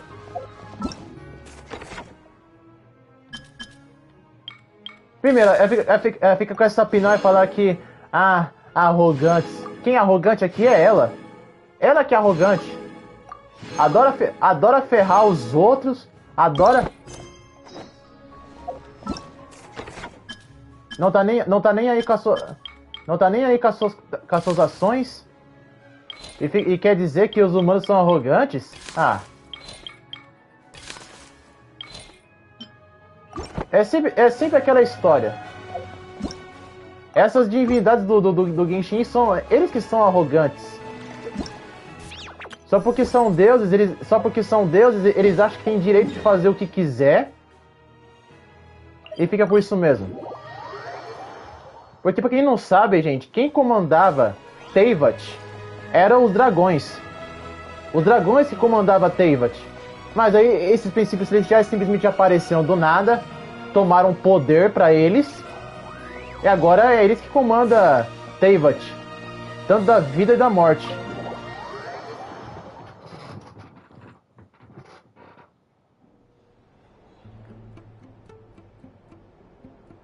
I'm finally back. Even though a long time has passed from my perspective, as far as Paimon's concerned, I probably just went out to watch a very short... I should keep my emotions in check when I see Paimon again, or it'll seem weird. Wait. The atmosphere here feels off. Shh. Stay quiet. Let's go inside and take a look. Have we still not been able to... para. I'm so... Tell me, what happened to Paimon? It was the Jester. He came here in person and escorted Miss Paimon away. He's the director of the Fatui. His authority supersedes all others and cannot be questioned. There was nothing we could do. How long ago did he leave? And what was Paimon's status? It was about an hour ago. Miss Paimon was fast asleep at the time. The Jester simply walked off with her as if it was only natural. Do you know where they went? The Armory Palace, most likely. Lord Piero, the Jester, has been overseeing the experiments there lately, keeping a close eye on their progress. I'm surprised he came in person. Whatever his reason for taking Paimon, he'll most likely return to the Armory Palace first. Then lead the way, Odette. Okay, let's go. Cacildo, hein? Então o bobo da corte aparece do nada e pega a Paimon, leva ela? Sem o consentimento da viajante? No, I'll go alone. You know I'm planning to force my way in. You're with the Fatui, so you should stay outside. I was hardly planning on taking you through the official channels anyway. I'm here to force my way in. I may be a Fatus, but I'm also Lelik, enemy of Project Stuja. Paimon's safety is paramount right now. With me around, you'll have an extra pair of hands. There might be devices inside that are easier for an insider to deal with. If you say so. Let's go. There's no time to hesitate. Vamos lá, tentar resgatar a Paimon. Se é que é pra resgatar menos, pelo menos... Ah, Odette. Tô aqui com ela jogável como teste. Hey, who are you? This part of the Armory Palace is under restricted access. Ah, cala essa boca. No questions, please. We're short on time. Adorn my night! Mission!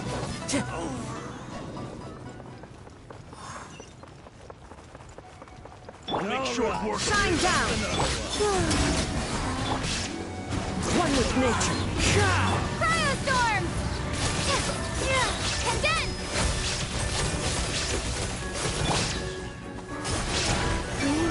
Converge. Together. Box of the snowflakes.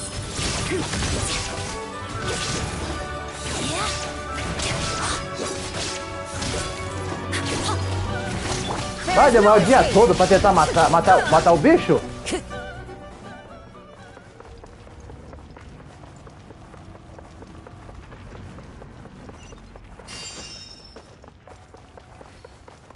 Trespass at your peril. Ah, você de novo. The birds come! Into the wind. Let's begin.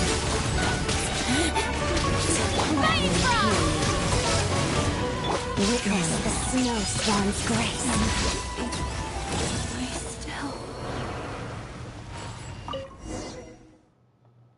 Aí. Sem muita enrolação. Já foi um choque a Ronova ter aparecido. Ainda mais ter tentado eliminar o viajante. Ou ter tentado eliminar o viajante, alguma coisa assim.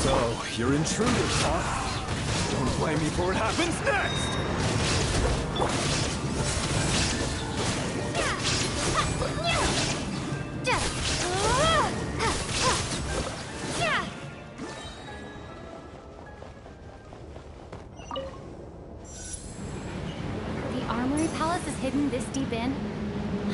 This place is much bigger than I imagined. They're conducting top-secret research after all. The deeper it's hidden, the better, is standard Fatui logic. Olha, gente, essa história aqui tá ficando muito épica. O viajante está falando pra caramba. É um momento ou outro que o viajante fica só mudo por enquanto e depois começa a falar com frequência. É simples ser no Genshin Impact. O viajante é o protagonista e é o dever da Royalverse fazer ele ter voz. Ter voz, falar, interagir. Tanto a Lumine como também o Aether. Que história é essa de fazer o viajante ser mudo? Porque sim. Porque o problema a razão por que os asiáticos fazem isso, gente, é porque na cabeça dos asiáticos que criam jogos, eles acreditam que fazer personagens assim, protagonistas que não falam, eles acreditam que fazer isso é pra gente se conectar dentro do jogo. Nada a ver, isso aí não faz a gente se conectar de jeito nenhum. Fazer um protagonista mudo não faz a gente se conectar com ele de jeito nenhum. Isso aí é preguiça de asiático vagabundo que não quer trabalhar com protagonista e acha que isso é legal.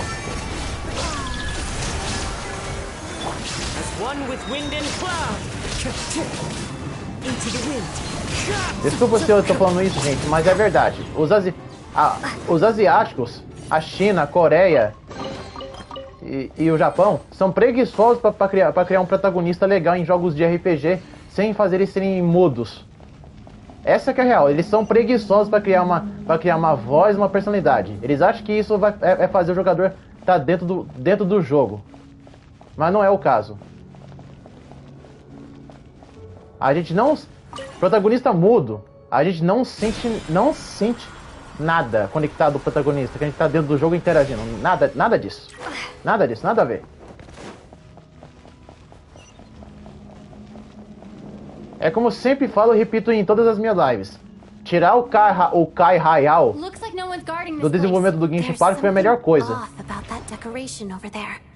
Look out! Let's deal with these before we move on.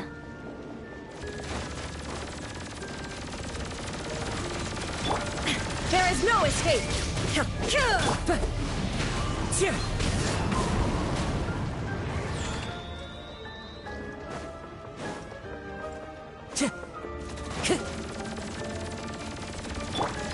Surge.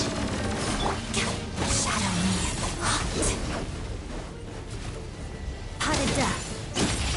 Esqueci dessa parte elemental da habilidade da Aldete.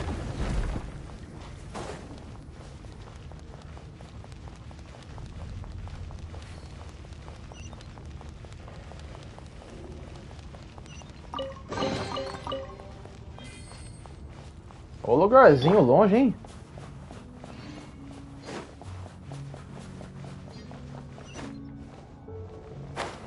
The researchers here probably don't know that we're uninvited guests.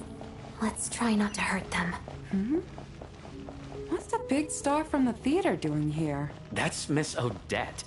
She's a member of the Fatui. Don't tell me you didn't know that.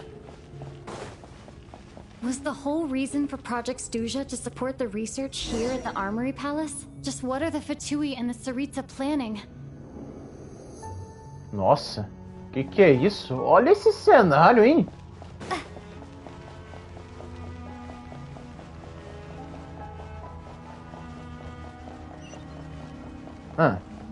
Pelo menos esses funcionários comuns não vão tentar nos impedir. Afinal, eles não são soldados? Não têm armas? Eles trabalham pros Fatui, mas eles não são guerreiros. Whoa! Who are you? Never seen you around here before. Looks like there's no way through here. Maybe using the power of this prism could help?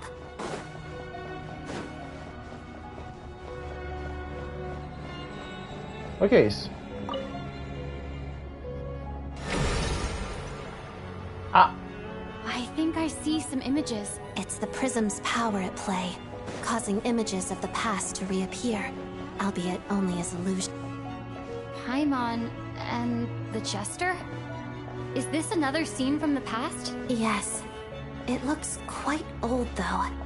I don't think it happened in the recent past. O quê?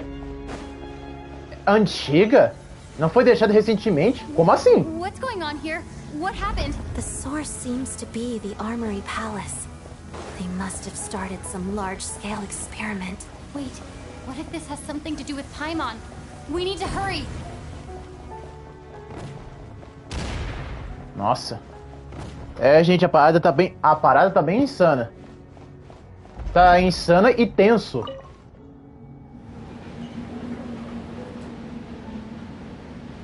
A Verso sabia que a parte da história de ficar conversando, resolver um mistério, ia ser bem entediante para muitas pessoas que não tem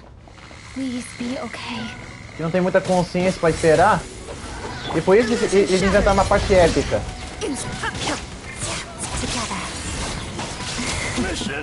Witness the snow swan's grace. That's supposed to hurt. There is no escape.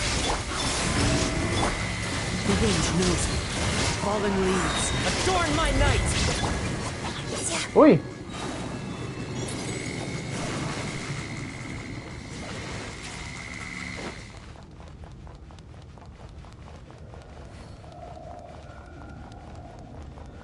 Nossa, tá muito longe. Tá longe pra chegar. What's going on? Wait, I remember this feeling. It's the curse of death. No, no, not now. Why is the curse of death striking again already? Odette? Ah, de novo não. A maldição da morte. Is this the afterlife again? I need to find a way back to reality. Is that Odette's core Ignis?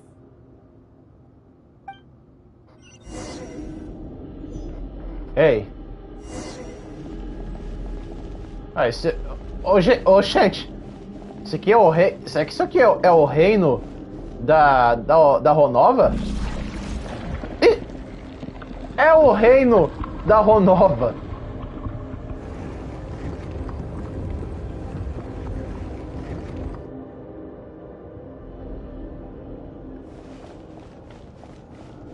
Ah, eu não tenho nenhum botão pra correr.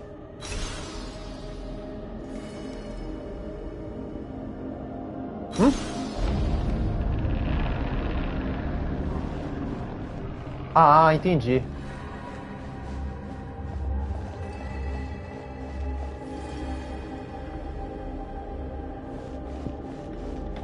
Oh, Royalverse, pra que remover o botão pra correr? Só pra gente andar, explorar?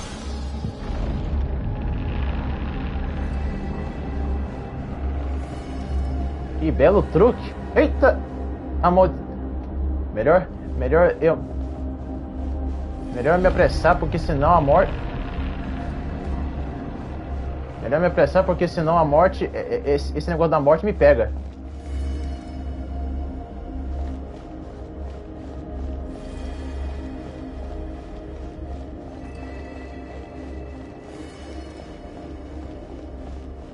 É, gente, esse aqui é um ato que o viajante está se envolvendo com os princípios celestiais. Odette! Odette! No signs of life, but past experience says that she should be resurrected before too long. Não há sinais de vida, mas pela... Não há sinais de vida. Daqui a pouco vai reviver. Did Odette intentionally use her core Ignis to guide my soul? I feel like something similar happened in a dream I had before. Thank you, Odette. If not for you, my soul wouldn't have found its way back to my body so quickly, and I might not have woken up so soon. But I'm sorry. I don't have time to protect you. I have to use the time you bought me to get Paimon back. Aí, gente. Tanto eu e vocês queríamos personalidade e falas próprias da viajante. E ela tá tendo. E muito! E muito! Não é pouca coisa, não. No, wait. Paimon probably didn't escape Ronova's curse either. Se continuar assim, eu vou ter que me acostumar. De ela conversar bastante.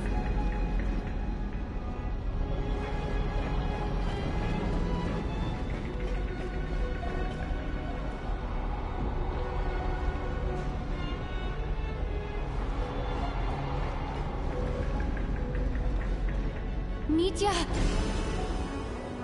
Is this the laboratory he works in? What happened here to trigger the curse of death again so soon? I'll have to ask him when he wakes up. Finding Paimon has to take priority now. Ali! Found her! Paimon really is here!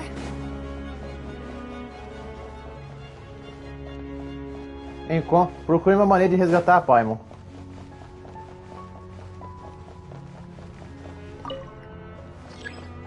Sem resposta.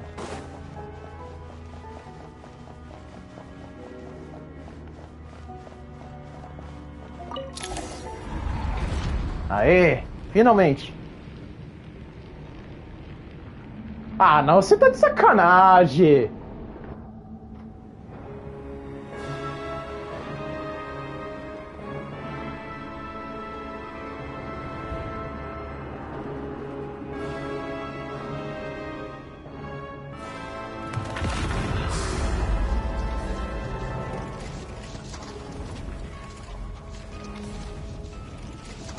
You don't learn, do you? You've already been involved in one mass death, and now you show up at the scene of another. This might have passed for a coincidence the first time, but a second time? Am I to assume you are intentionally interfering in Snezhnaya's affairs?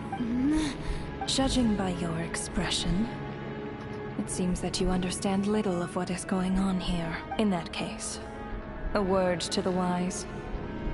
Do not interfere in Snezhnaya's a civilization that fails to learn its lesson constantly depletes its own worth. It will one day lose any reason for its existence, and as a descender, you are perfectly suited to be the lifeline to which a dying civilization might desperately cling. Consider your position carefully. No advice needed. I'll make my own judgments. Suit yourself. When the day of reckoning arrives, not even a descender can hope to escape unscathed. The time for resurrection fast approaches. The mortals here are not yet worthy to behold my form. So that will be all for today.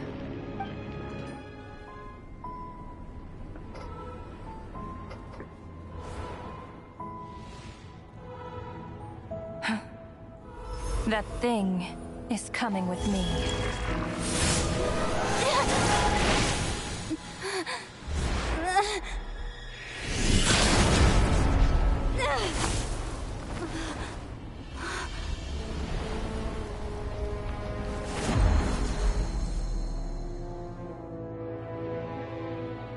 You awoke sooner than I thought.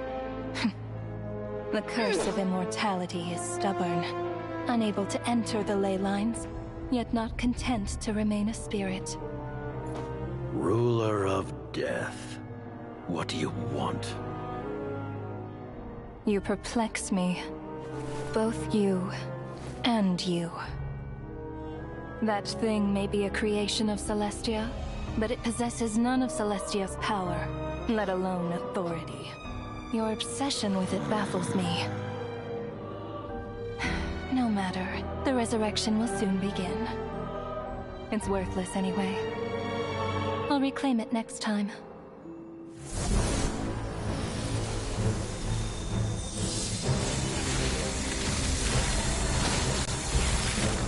Hey, who says there'll be a next time?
Nossa, gente, que momento lindo!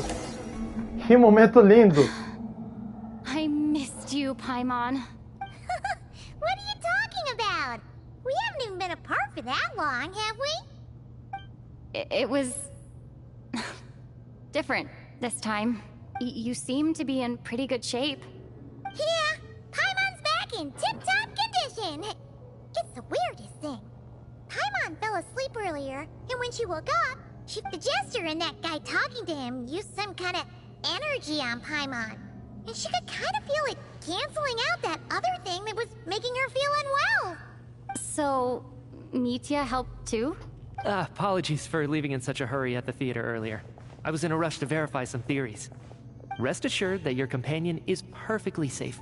We reversed the effects that the experimental energy had on her. The Jester specifically instructed me to do so. I suppose this is our first official meeting, Traveler. I could not let Paimon suffer in her condition for a moment longer, and so I simply took her without explanation. I hope you do not mind. But why would a big shot like you care about what happens to Paimon? As I said when you first arrived in Snezhnaya, we once spent some time together in the distant past. O quê? Nós passamos um tempo juntos. Um passado muito distante. Como é que é? Oh yeah, you did mention that. And Paimon did think you seemed strangely familiar. I'm afraid the reminiscing will have to wait. Mitya. Gente do céu, não acredito! A Paimon é conhecido do bobo da corte há muitos anos atrás. Que isso? Não. A Royoverse tá me surpreendendo muito. Isso aqui na história. Primeiro a Ronova, que aparece no meio da história. Agora envolvendo tanto o Viajante e a Paimon. Ah não, essa história tá ficando muito foda, gente. Bem melhor do que Not Cry.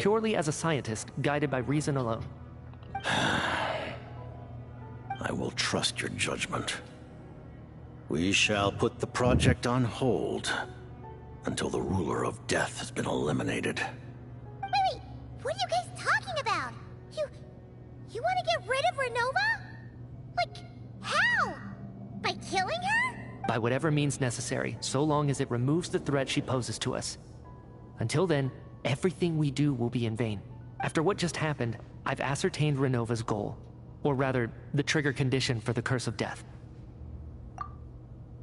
Já confirmei o objetivo de Ronova. Ou melhor, a condição para ativar a maldição da morte. Okay, let's hear it. What she's doing is blocking Snezhnaya's technological progress, preventing us from possessing any means with which to threaten the heavenly principles. Como é? O que ela está fazendo é bloquear os processos de tecnologia de Snezhnaya, evitando que Snezhnaya tenha qualquer meio capaz de ameaçar os princípios celestiais. Just like the little lapdog she is. So, any ideas, research, or experiments that lead to technological progress can trigger the curse. Just now, for instance, então agora entendi por que a Ronova tá no meio dessa história. Por que ela apareceu? If the experiment was successful, we could have achieved a crucial breakthrough. As expected, though, the moment the experiment began, all the researchers, technicians, and witnesses died from the curse. All that effort, not to mention the energy and materials we relied on Project Stuja to gather for us, went to waste. In the end, nothing was gained. Does that mean something similar happened when we were at the theater? That's right. During the performance, I thought of an important breakthrough regarding the experiment, and wound up dragging everyone into this. So the nature of the curse seems to be something like... when moments of technological progress occur, all life in the vicinity is taken away. What a violent method! Of course. That meant the curse was normally limited to the Armory Palace. Since outsiders are forbidden from entering, this mass death phenomenon went unnoticed, until Odette came along. I believe she was the first witness. The curse of death was triggered just before she infiltrated the Armory Palace that day. But you mentioned something about a final stage experiment. Doesn't that mean you've actually made some progress? That's right. Even with the gods locking certain key components out of reach, humanity can still advance technology in incremental steps accumulated over time. But, as I'm sure Ronova anticipated, even incremental progress has its limits. A point where the truth you're seeking must be put to the test in an experiment. You mean, the experiment you were just about to do? Yes, we were at a critical juncture, a moment where the quantitative was about to translate into fundamental qualitative change. With this single experiment, we could have brought everything we've worked for to fruition, but now, after already being forced to fumble around in the dark all this time, it feels like we've truly hit an impenetrable wall. As long as Ronova's curse of death persists, we won't be able to advance the experiment or obtain any results. And with Project Stuja having been in effect all this time, at our nation's current strength, repeated trial and error is simply unsustainable.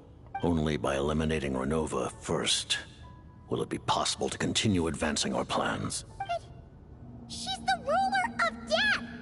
She can just kill whoever she wants, right? That's gotta be the scariest power ever! Is it even possible to beat her? We'll see. But one thing's for sure. She definitely can't just do whatever she wants. The best proof of that is me, standing here. You're saying... Wouldn't it be easier to just kill all of us researchers for good? Why resurrect us over and over again? Why let us advance our technology to this point? So, you're saying even the ruler of death has limitations we don't know about? Exactly. And I think that's where the key to our breakthrough lies. Regardless, the ruler of death has always been an obstacle we must overcome. Indeed, we must face life, death, time, and space. After all. Nossa. Acho que a Royoverse não vai só botar Ronova no meio da história. Vamos ter também as deusas. Vamos ter a deusa da vida, a deusa da morte, que é a Ronova, a deusa do tempo e o espaço. Eu tô achando que a Royoverse tá deixando as Monday por último no meio... nessa história toda da região de Snezhnaya. Eles não querem botar ela aparecer tão cedo. Our goal is the heavenly principles. The Fatui want to challenge the heavenly principles? For a long time, I've had a vague suspicion the Fatui and the Tsaritsa were targeting the heavenly principles, but hearing the Jester admit it is still a shock. No wonder that Tsaritsa's goal has always been kept a secret from the people. What kind of road will that lead Snezhnaya down? In that case... Lord Jester, I would like to request some leave. I'd like some time to organize my thoughts and go over the data. Granted. Get some rest, put the experiment out of your mind, and take care that the curse of death doesn't affect any civilians. Nossa, gente. Já não basta a maldição da imortalidade que a Ronova jogou, né, no bobo da corte, no Capitano e também no Dunsleaf. Agora essa maldição da morte? Putz, quais poderes a Ronova tem? There is yet time. Allow me to offer you my hospitality. Honored guest. Sobre o projeto do Miris. Não quero saber nada disso. Sobre Her Majesty the Tsaritsa has embarked upon an expedition to vanquish a monster. Were it not for this, I imagine she would have been delighted to grant you an audience. Seems like the powers that be in Snezhnaya don't intend to hold my past conflicts with the Fatui against me. Parece que Snezhnaya não pretende se importar com os conflitos que tive com os Fatui no passado. Ah, então os Mesodifadores não se importam dos conflitos que eu tive, que a Lumine teve com eles no passado? Ah, bom saber. Não é porque eles ficaram amiguinhos da Viajante. But by the same token, they do not completely represent Snezhnaya's official stance. You read my mind.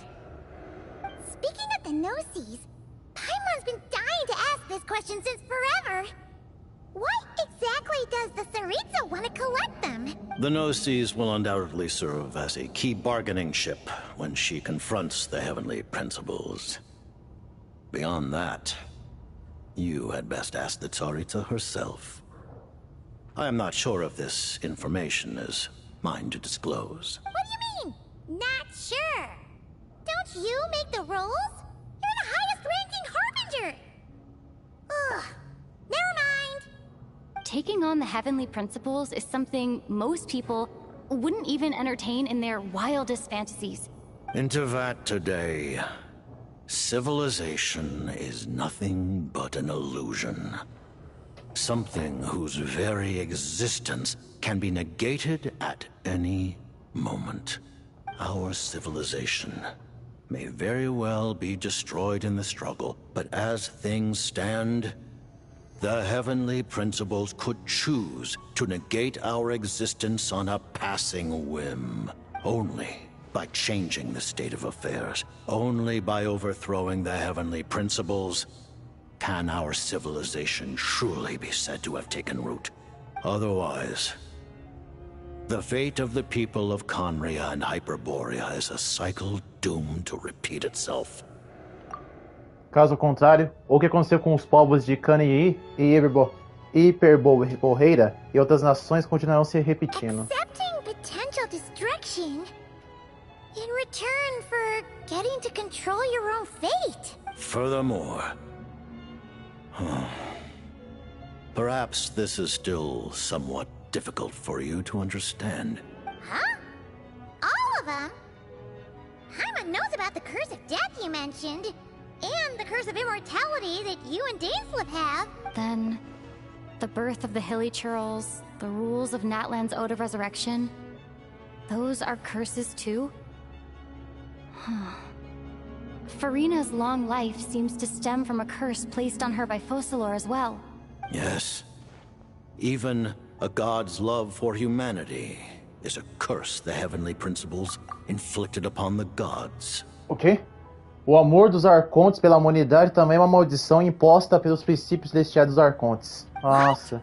The Tsaritsa has always had ample reason to hate the heavenly. If she can seize their authority, she will reconstruct the entire world, and when that time comes, humanity will be completely liberated from curses and lies. Look forward to it. It will be a world beyond your imagination. Though the ordinary people of Snezhnaya may not understand these details, in this frigid land locked in a ceaseless struggle against the environment, we all believe that standing in solidarity with the Tsaritsa in our shared struggle will... Nossa. Não imaginava que sobre a Tsaritsa fosse tão longo. Agora sobre o seu relacionamento com a Paimon. Paimon really doesn't remember. He's basically a stranger. You gotta believe Paimon. Allow me to explain. The reason Paimon reacted to the anti-Celestia energy developed by the Armory Palace is because she comes from Celestia herself. More specifically, Paimon vem de Celestia. one of its creations. Paimon vem de Celestia. Ela é uma criação de Celestia. O quê? Paimon? A creation of Celestia? Oh, right. I was blinded by anger earlier, but thinking back on it, Ronova also said that Paimon is a creation of Celestia, but she lacks Celestia's power or authority. Paimon é uma criação de Celestia, mas que não contém o poder ou autoridade de Celestia. As you know, the lunar fragments in Nodcry were pulled down from the sky using Fatui technology. But the first application of this technology was in Conria, over 500 years ago. I used this technology upon the heavens, and the response I received was I presented her to the Vinster King, but he took no interest in this gift, nor did it satisfy him. Paimon then took up temporary residence in my palace until, of course, the arrival of the Cataclysm. Wait, Paimon's a little confused. You're talking about things that happened in Conria 500 years ago. You're saying that Paimon doesn't remember any of that? Falling from the sky? Being given away as a gift? None of... Having lived through the Cataclysm, perhaps you too were burdened with some manner of curse. Although, losing your memories would indeed be the smallest price I've ever... But it's not just her memory from Conria. Paimon doesn't even know how she spent the last 500 years. She only has memories from the past few years. What was Paimon like back in Conria? Did she know a whole lot because she came from Celestia? Was she super smart? Unfortunately, when you arrived in Conria, your consciousness was like that of a newborn infant. During the time you lived in Conria, Your personality was no different from how it is now. Ah, man! Plan to get her memories back and become super smart. Ah, então a Paimon de 500 anos atrás é a mesma que a gente conhece no dia de hoje. Ela não mudou nada. On the contrary, I completely ignored your existence. I was entirely focused on my struggle against Troptatir the Wise. But now, as I see it, it is as if you are the only sane thing that survived that era of insanity. Noted. Man, Paimon's... But, Traveler? Even though you know Paimon's some creation of Celestia now, you still want her, right? You're not going to abandon her? Oh, phew. That's a relief. Paimon's just learning about this, too. Não, é muita conversa. Thank you for telling me so much. I'm a bit surprised, honestly. Given the circumstances, the Fatui need not hide anything from our allies. Allies? To advance Project Mistleton, we must first resolve our issue with the Ruler of Death. And, if I presume correctly... That's right. Ever since she said she intends to reclaim Paimon when we next meet, I figured reconciliation was out of the question. Exatamente. Desde o momento que ela disse que ainda pretendia recuperar Paimon da próxima vez, eu acho que já não tem mais jeito de reconciliar. Against an opponent of this caliber, deliberating over our allegiances would waste time we do not have. We must join forces unreservedly with whomever we can. You're going to challenge the Ruler of Death? Just for Paimon? But Paimon's only... Thank you. Oh, thank you. Oh, gee. Now Paimon doesn't even know what to say. The Tsaritsa will return in triumph in short order, and the Fatui shall hold internal discussions regarding the enemy. Got it. Thanks for your help with Paimon. I'll be sure to look after her for you. There was just one other thing. Well, it's just a request, really. Paimon really wants to see what this Mistleton thingy you're gonna use against the Heavenly Principles looks like. Of course, Paimon knows it's top secret and stuff, but she just had to ask. It's okay if the answer's no. Certainly you may. Oh, for real? Actually, maybe it's best not to. What if Ronova suddenly pops up again? She might take this chance to... While the technology is not yet fully developed, it has nevertheless reached the stage where Celestia's creations are unable to damage it. In that regard, you may rest assured. Oh. Wow. No wonder Paimon felt so out of sorts recently, even though it was super far away. Alright then! Paimon's ready to take a sneaky peek at this top secret super weapon!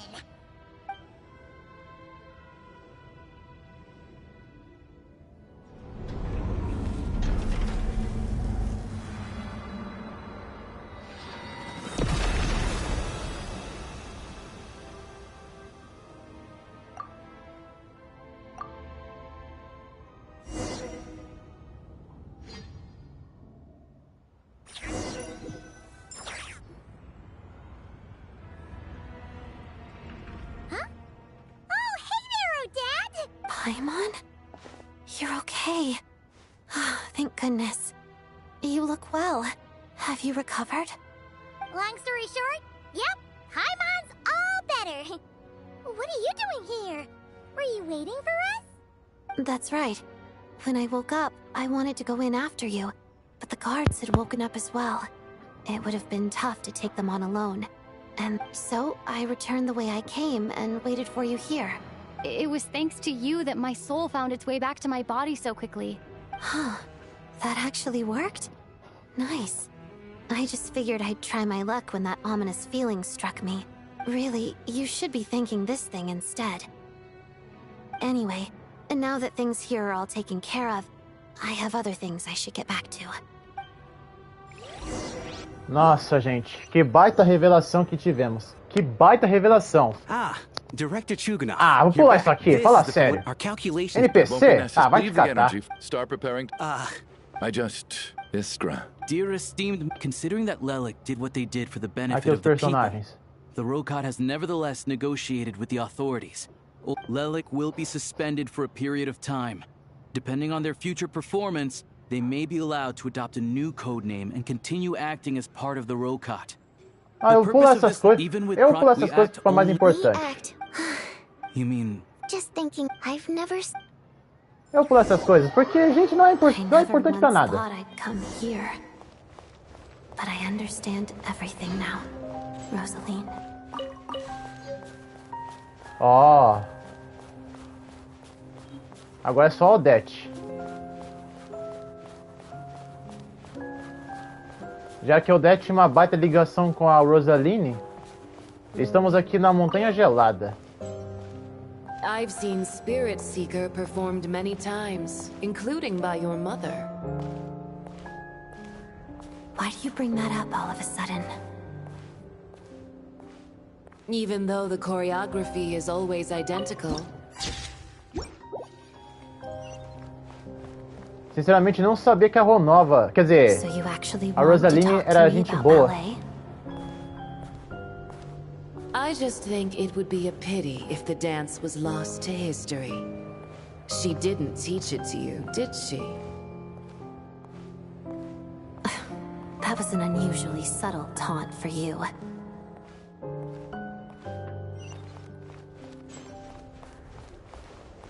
Provavelmente a Odette não tem uma quest, então dá pra entender que a própria quest dela é contada na história principal.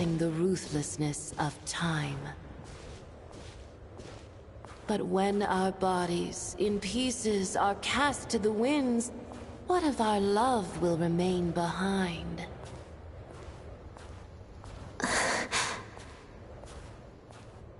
Don't tell me you can't sing. Shush. Queria pegar as flores, mas como não posso correr... I understand her hatred. The Fatui robbed her of the life she should have had. I never opposed her dancing. Yet still I became an enemy of her ballet. I'll just keep my distance. Many despise me. I'm used to it. You're certainly not one to shy away from confrontation. But children, they need a different approach. I'm hardly the most maternal figure. Yet, she is a child. In my experience, while a father commands authority, he must still yield to love. You should tell her what you think about her dancing.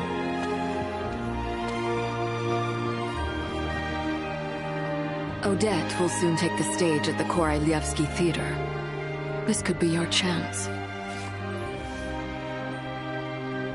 Geonosis secured. It went smoothly. I'll be there. Have them send me an invitation.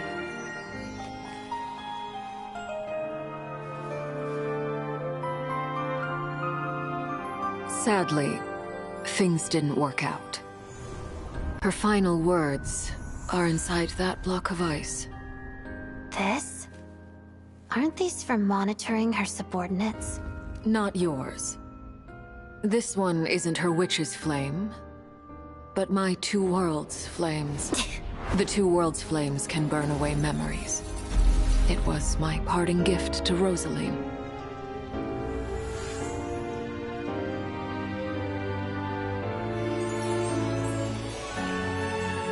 If all goes to plan, she and I will both live to see the Tsaritsa succeed.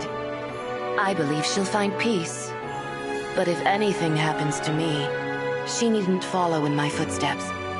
The cryo-energy will fade away in time. Then the two worlds' flames will burn away all memories of the Fatui. She'll be free to dance. She deserves this.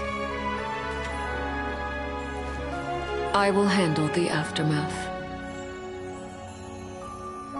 The choice is yours, child.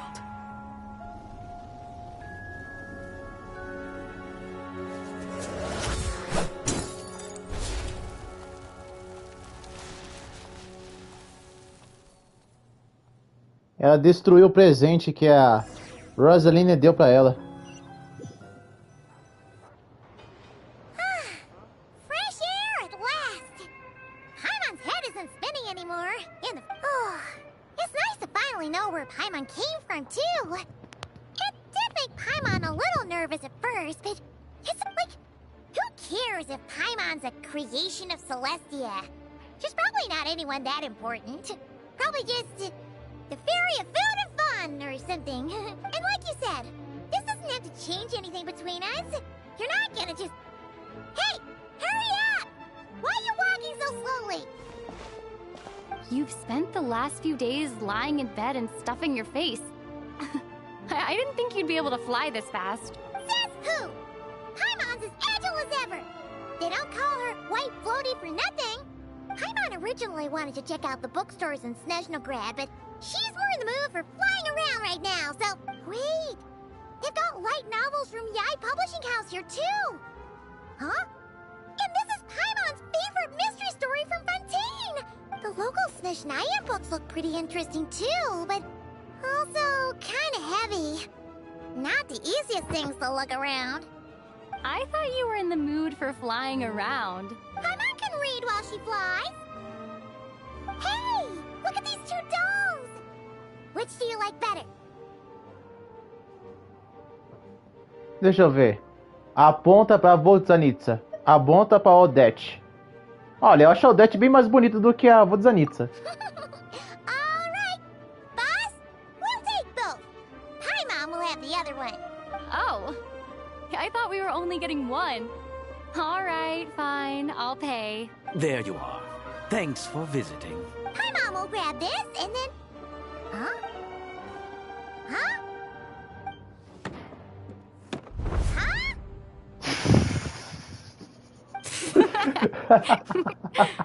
Até o Luiz deu risada. And what are you laughing at? A whole bunch of people are gathered over by the plaza. Hey, look! That looks like Tartaglia! I know that voice. Of course. If it isn't Paimon and my old comrade. Yeah! The Jester knew I was wrong and fixed Paimon right up! Thanks for sending someone to keep Paimon's... Oh, yeah. About that. That was... kind of embarrassing. Oh, right. Let me introduce you. This is my little sister, Tonya. Ah, então essa é a Tonya verdadeira. Aí aqui tá a Ronova. Ronova é a Regente da Morte, uma das 4 sombras dos princípios celestiais. Ao realizar a vontade deles, ela cumpre o dever dado a ela. Por qual razão a morte vem? Somente porque é a hora destinada. Hello, Tonya. Hello, hello. Agora essa Tonya é verdadeira. Really sorry A about Tonya my falsa brother. tinha aparecido uma Sounds like vez. he's caused you no end of trouble. Hey now, why'd you have to start with that? Not that it isn't true, of course. So she's the real Tonya. She said you two didn't manage to meet up at the theater. She waited ages for me, and when I didn't show, she got a little worried and went outside. I know, right? He didn't bother to say a word to me. I searched up and down the city for him, and he only told me about it when I finally caught him at the gates of Glupov.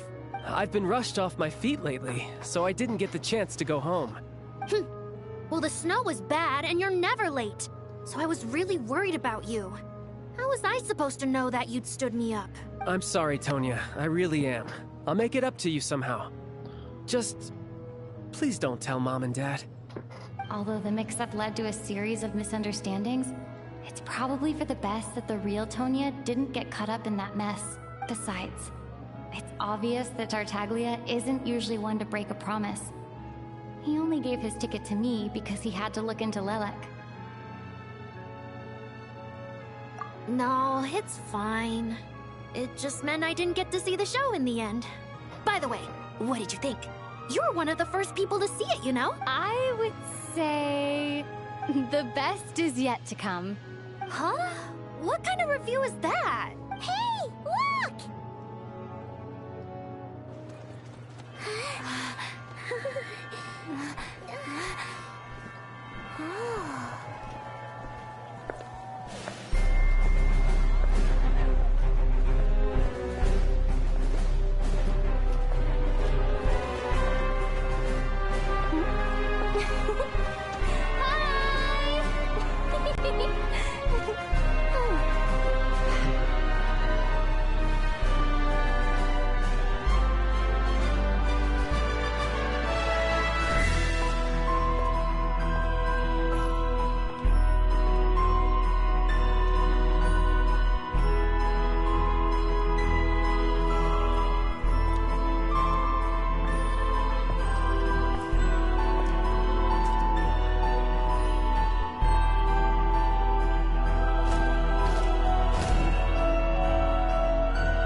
E terminamos o ato 2. Gente, que história foda! Que é isso, gente? Nossa, não, sem exagero, gente. Essa história foi muito foda que a Royalverse acabou de fazer na região de Snezhnaya. Até agora. A história da região de Snezhnaya ainda não acabou, gente. A gente não temos o ato 3 e o ato 4. É bem provável que eles só vão lançar a próxima história do jogo na próxima atualização. Mas, gente, olha, nota 10. Nota 10 para essa história. Tivemos tanto a quest aqui da Odette, mas se bem que foi uma... Como posso dizer? Foi uma quest bem fraquinha, ao meu ver, gente. E o porquê? Porque eu acho que a quest da Odette foi bem fraquinha. Porque não contou quase nada. Não contou quase nada da personagem. Tipo, mais sobre ela, mais a relação sobre a mãe dela. A Royalverse simplesmente deixou tudo isso só no anime. Quer dizer, no anime não. No teaser que eles lançaram da personagem, da história dela. Eu simplesmente não gosto disso. Eu não gosto. Não gosto quando a Royalverse vai lançar um personagem, eles deixam a maior parte da lore, da história dele só naquele teaser que eles lançam e não bota dentro do jogo, como se fosse já uma conclusão. Eu acho isso bem chato, ridículo, e aí destrói completamente a narrativa da personagem. Tudo que mais mostrou sobre a Odette é só a parte de vigilante, que ela é leque, a sua relação com a Rosaline e só com os Maisons de Patrouille e só, e mais nada. E também alguns detalhes sobre a sua história, a vontade dela e tudo mais, mas não foi mais a fundo, não foi mais além do que apenas isso. Mas mesmo assim, a história do ato 2 foi muito foda. Mais de 10 que a Royalverse fez. Tivemos muitas informações. A Paimon, tivemos a revelação que a Paimon é uma criação de Celestia, mas ela não obtém nenhuma autoridade. A Ronova apareceu no meio da história para meio que atrapalhar o pessoal de Snezhnaya de conseguir avançar com essa tecnologia e também com as gnoses para poder ir contra os princípios celestiais, porque esse é a missão da Ronova. Ela usa a maldição da morte, que tipo, ela arranca a alma das pessoas do corpo, mas o corpo fica lá, sem sinais de vida. Aí a Ronova simplesmente ressuscita eles, botando a alma deles de volta naquele corpo. Isso ficou muito claro lá no teatro. A Ronova simplesmente tira a alma dos funcionários de Snezhnaya que estão lá ajudando os Fatui contra a Celestia, para meio que atrapalhar eles de conseguir progredir nas suas pesquisas contra os princípios celestiais. A Ronova tá fazendo isso para meio que atrapalhar eles, e o nosso dever derrotar a Ronova e acabar com essa maldição da morte, que é um dos poderes dela. E também avançar ainda mais do objetivo da Tsaritsa, que é conseguir a chave para entrar nos princípios celestiais e acabar com tudo isso. E o porquê? Porque os princípios celestiais, eles meio que botaram muitas maldições ao redor de toda a Teyvat, e a Tsaritsa, ela quer quebrar essa maldição, derrotando os princípios celestiais e tirando essa maldição para toda a humanidade viver livremente sem essas maldições. Até agora, a Ronova é só o primeiro passo. Tem também a deusa da vida, a deusa do tempo, a deusa da morte, que é a Ronova, e a deusa do espaço, que é, no caso, Asmodei, que é a deusa desconhecida. Mas, gente, olha, muito foda essa história. Eu fiquei... É muita informação que é muita informação pra eu racionar direito aqui as coisas do jogo, mas a Royalverse, ela fez um trabalho muito foda nesses dois últimos... Nesses primeiros atos. Eu tomara que eles continuem fazendo isso até o final da saga. Tomara que eles não vacila no meio da história, tipo, rushar a história da região de Snezhnaya de propósito, só pra ficar nos engajando de continuar jogando o jogo. Porque, pra quem não sabe, a Royalverse, ela rushou a história da região de Mondstadt, Liyue, Inazuma e até Sumeru só pra completar a historinha deles em eventos limitados. O que eu achei isso bem paia, bem chato. Tomara que eles não façam isso como eles fizeram com essas regiões e faz a região de Snezhnaya ser muito da hora e ser umas histórias mais completas de toda a história do Genshin Impact. Mas mesmo que a história de Snezhnaya acaba, gente, a jornada do Genshin Impact não vai parar por aí, porque ainda tem muita coisa que o jogo tem nos oferecer, mesmo que a saga principal de visitar todas as regiões acaba. Bom, galera, essa foi a live, espero que vocês tenham gostado e se inscreve no canal, ative os sininho para ver os próximos vídeos e deixem seu like e fiquem por dentro do crescimento dos jogos. E bora, galera! Fui!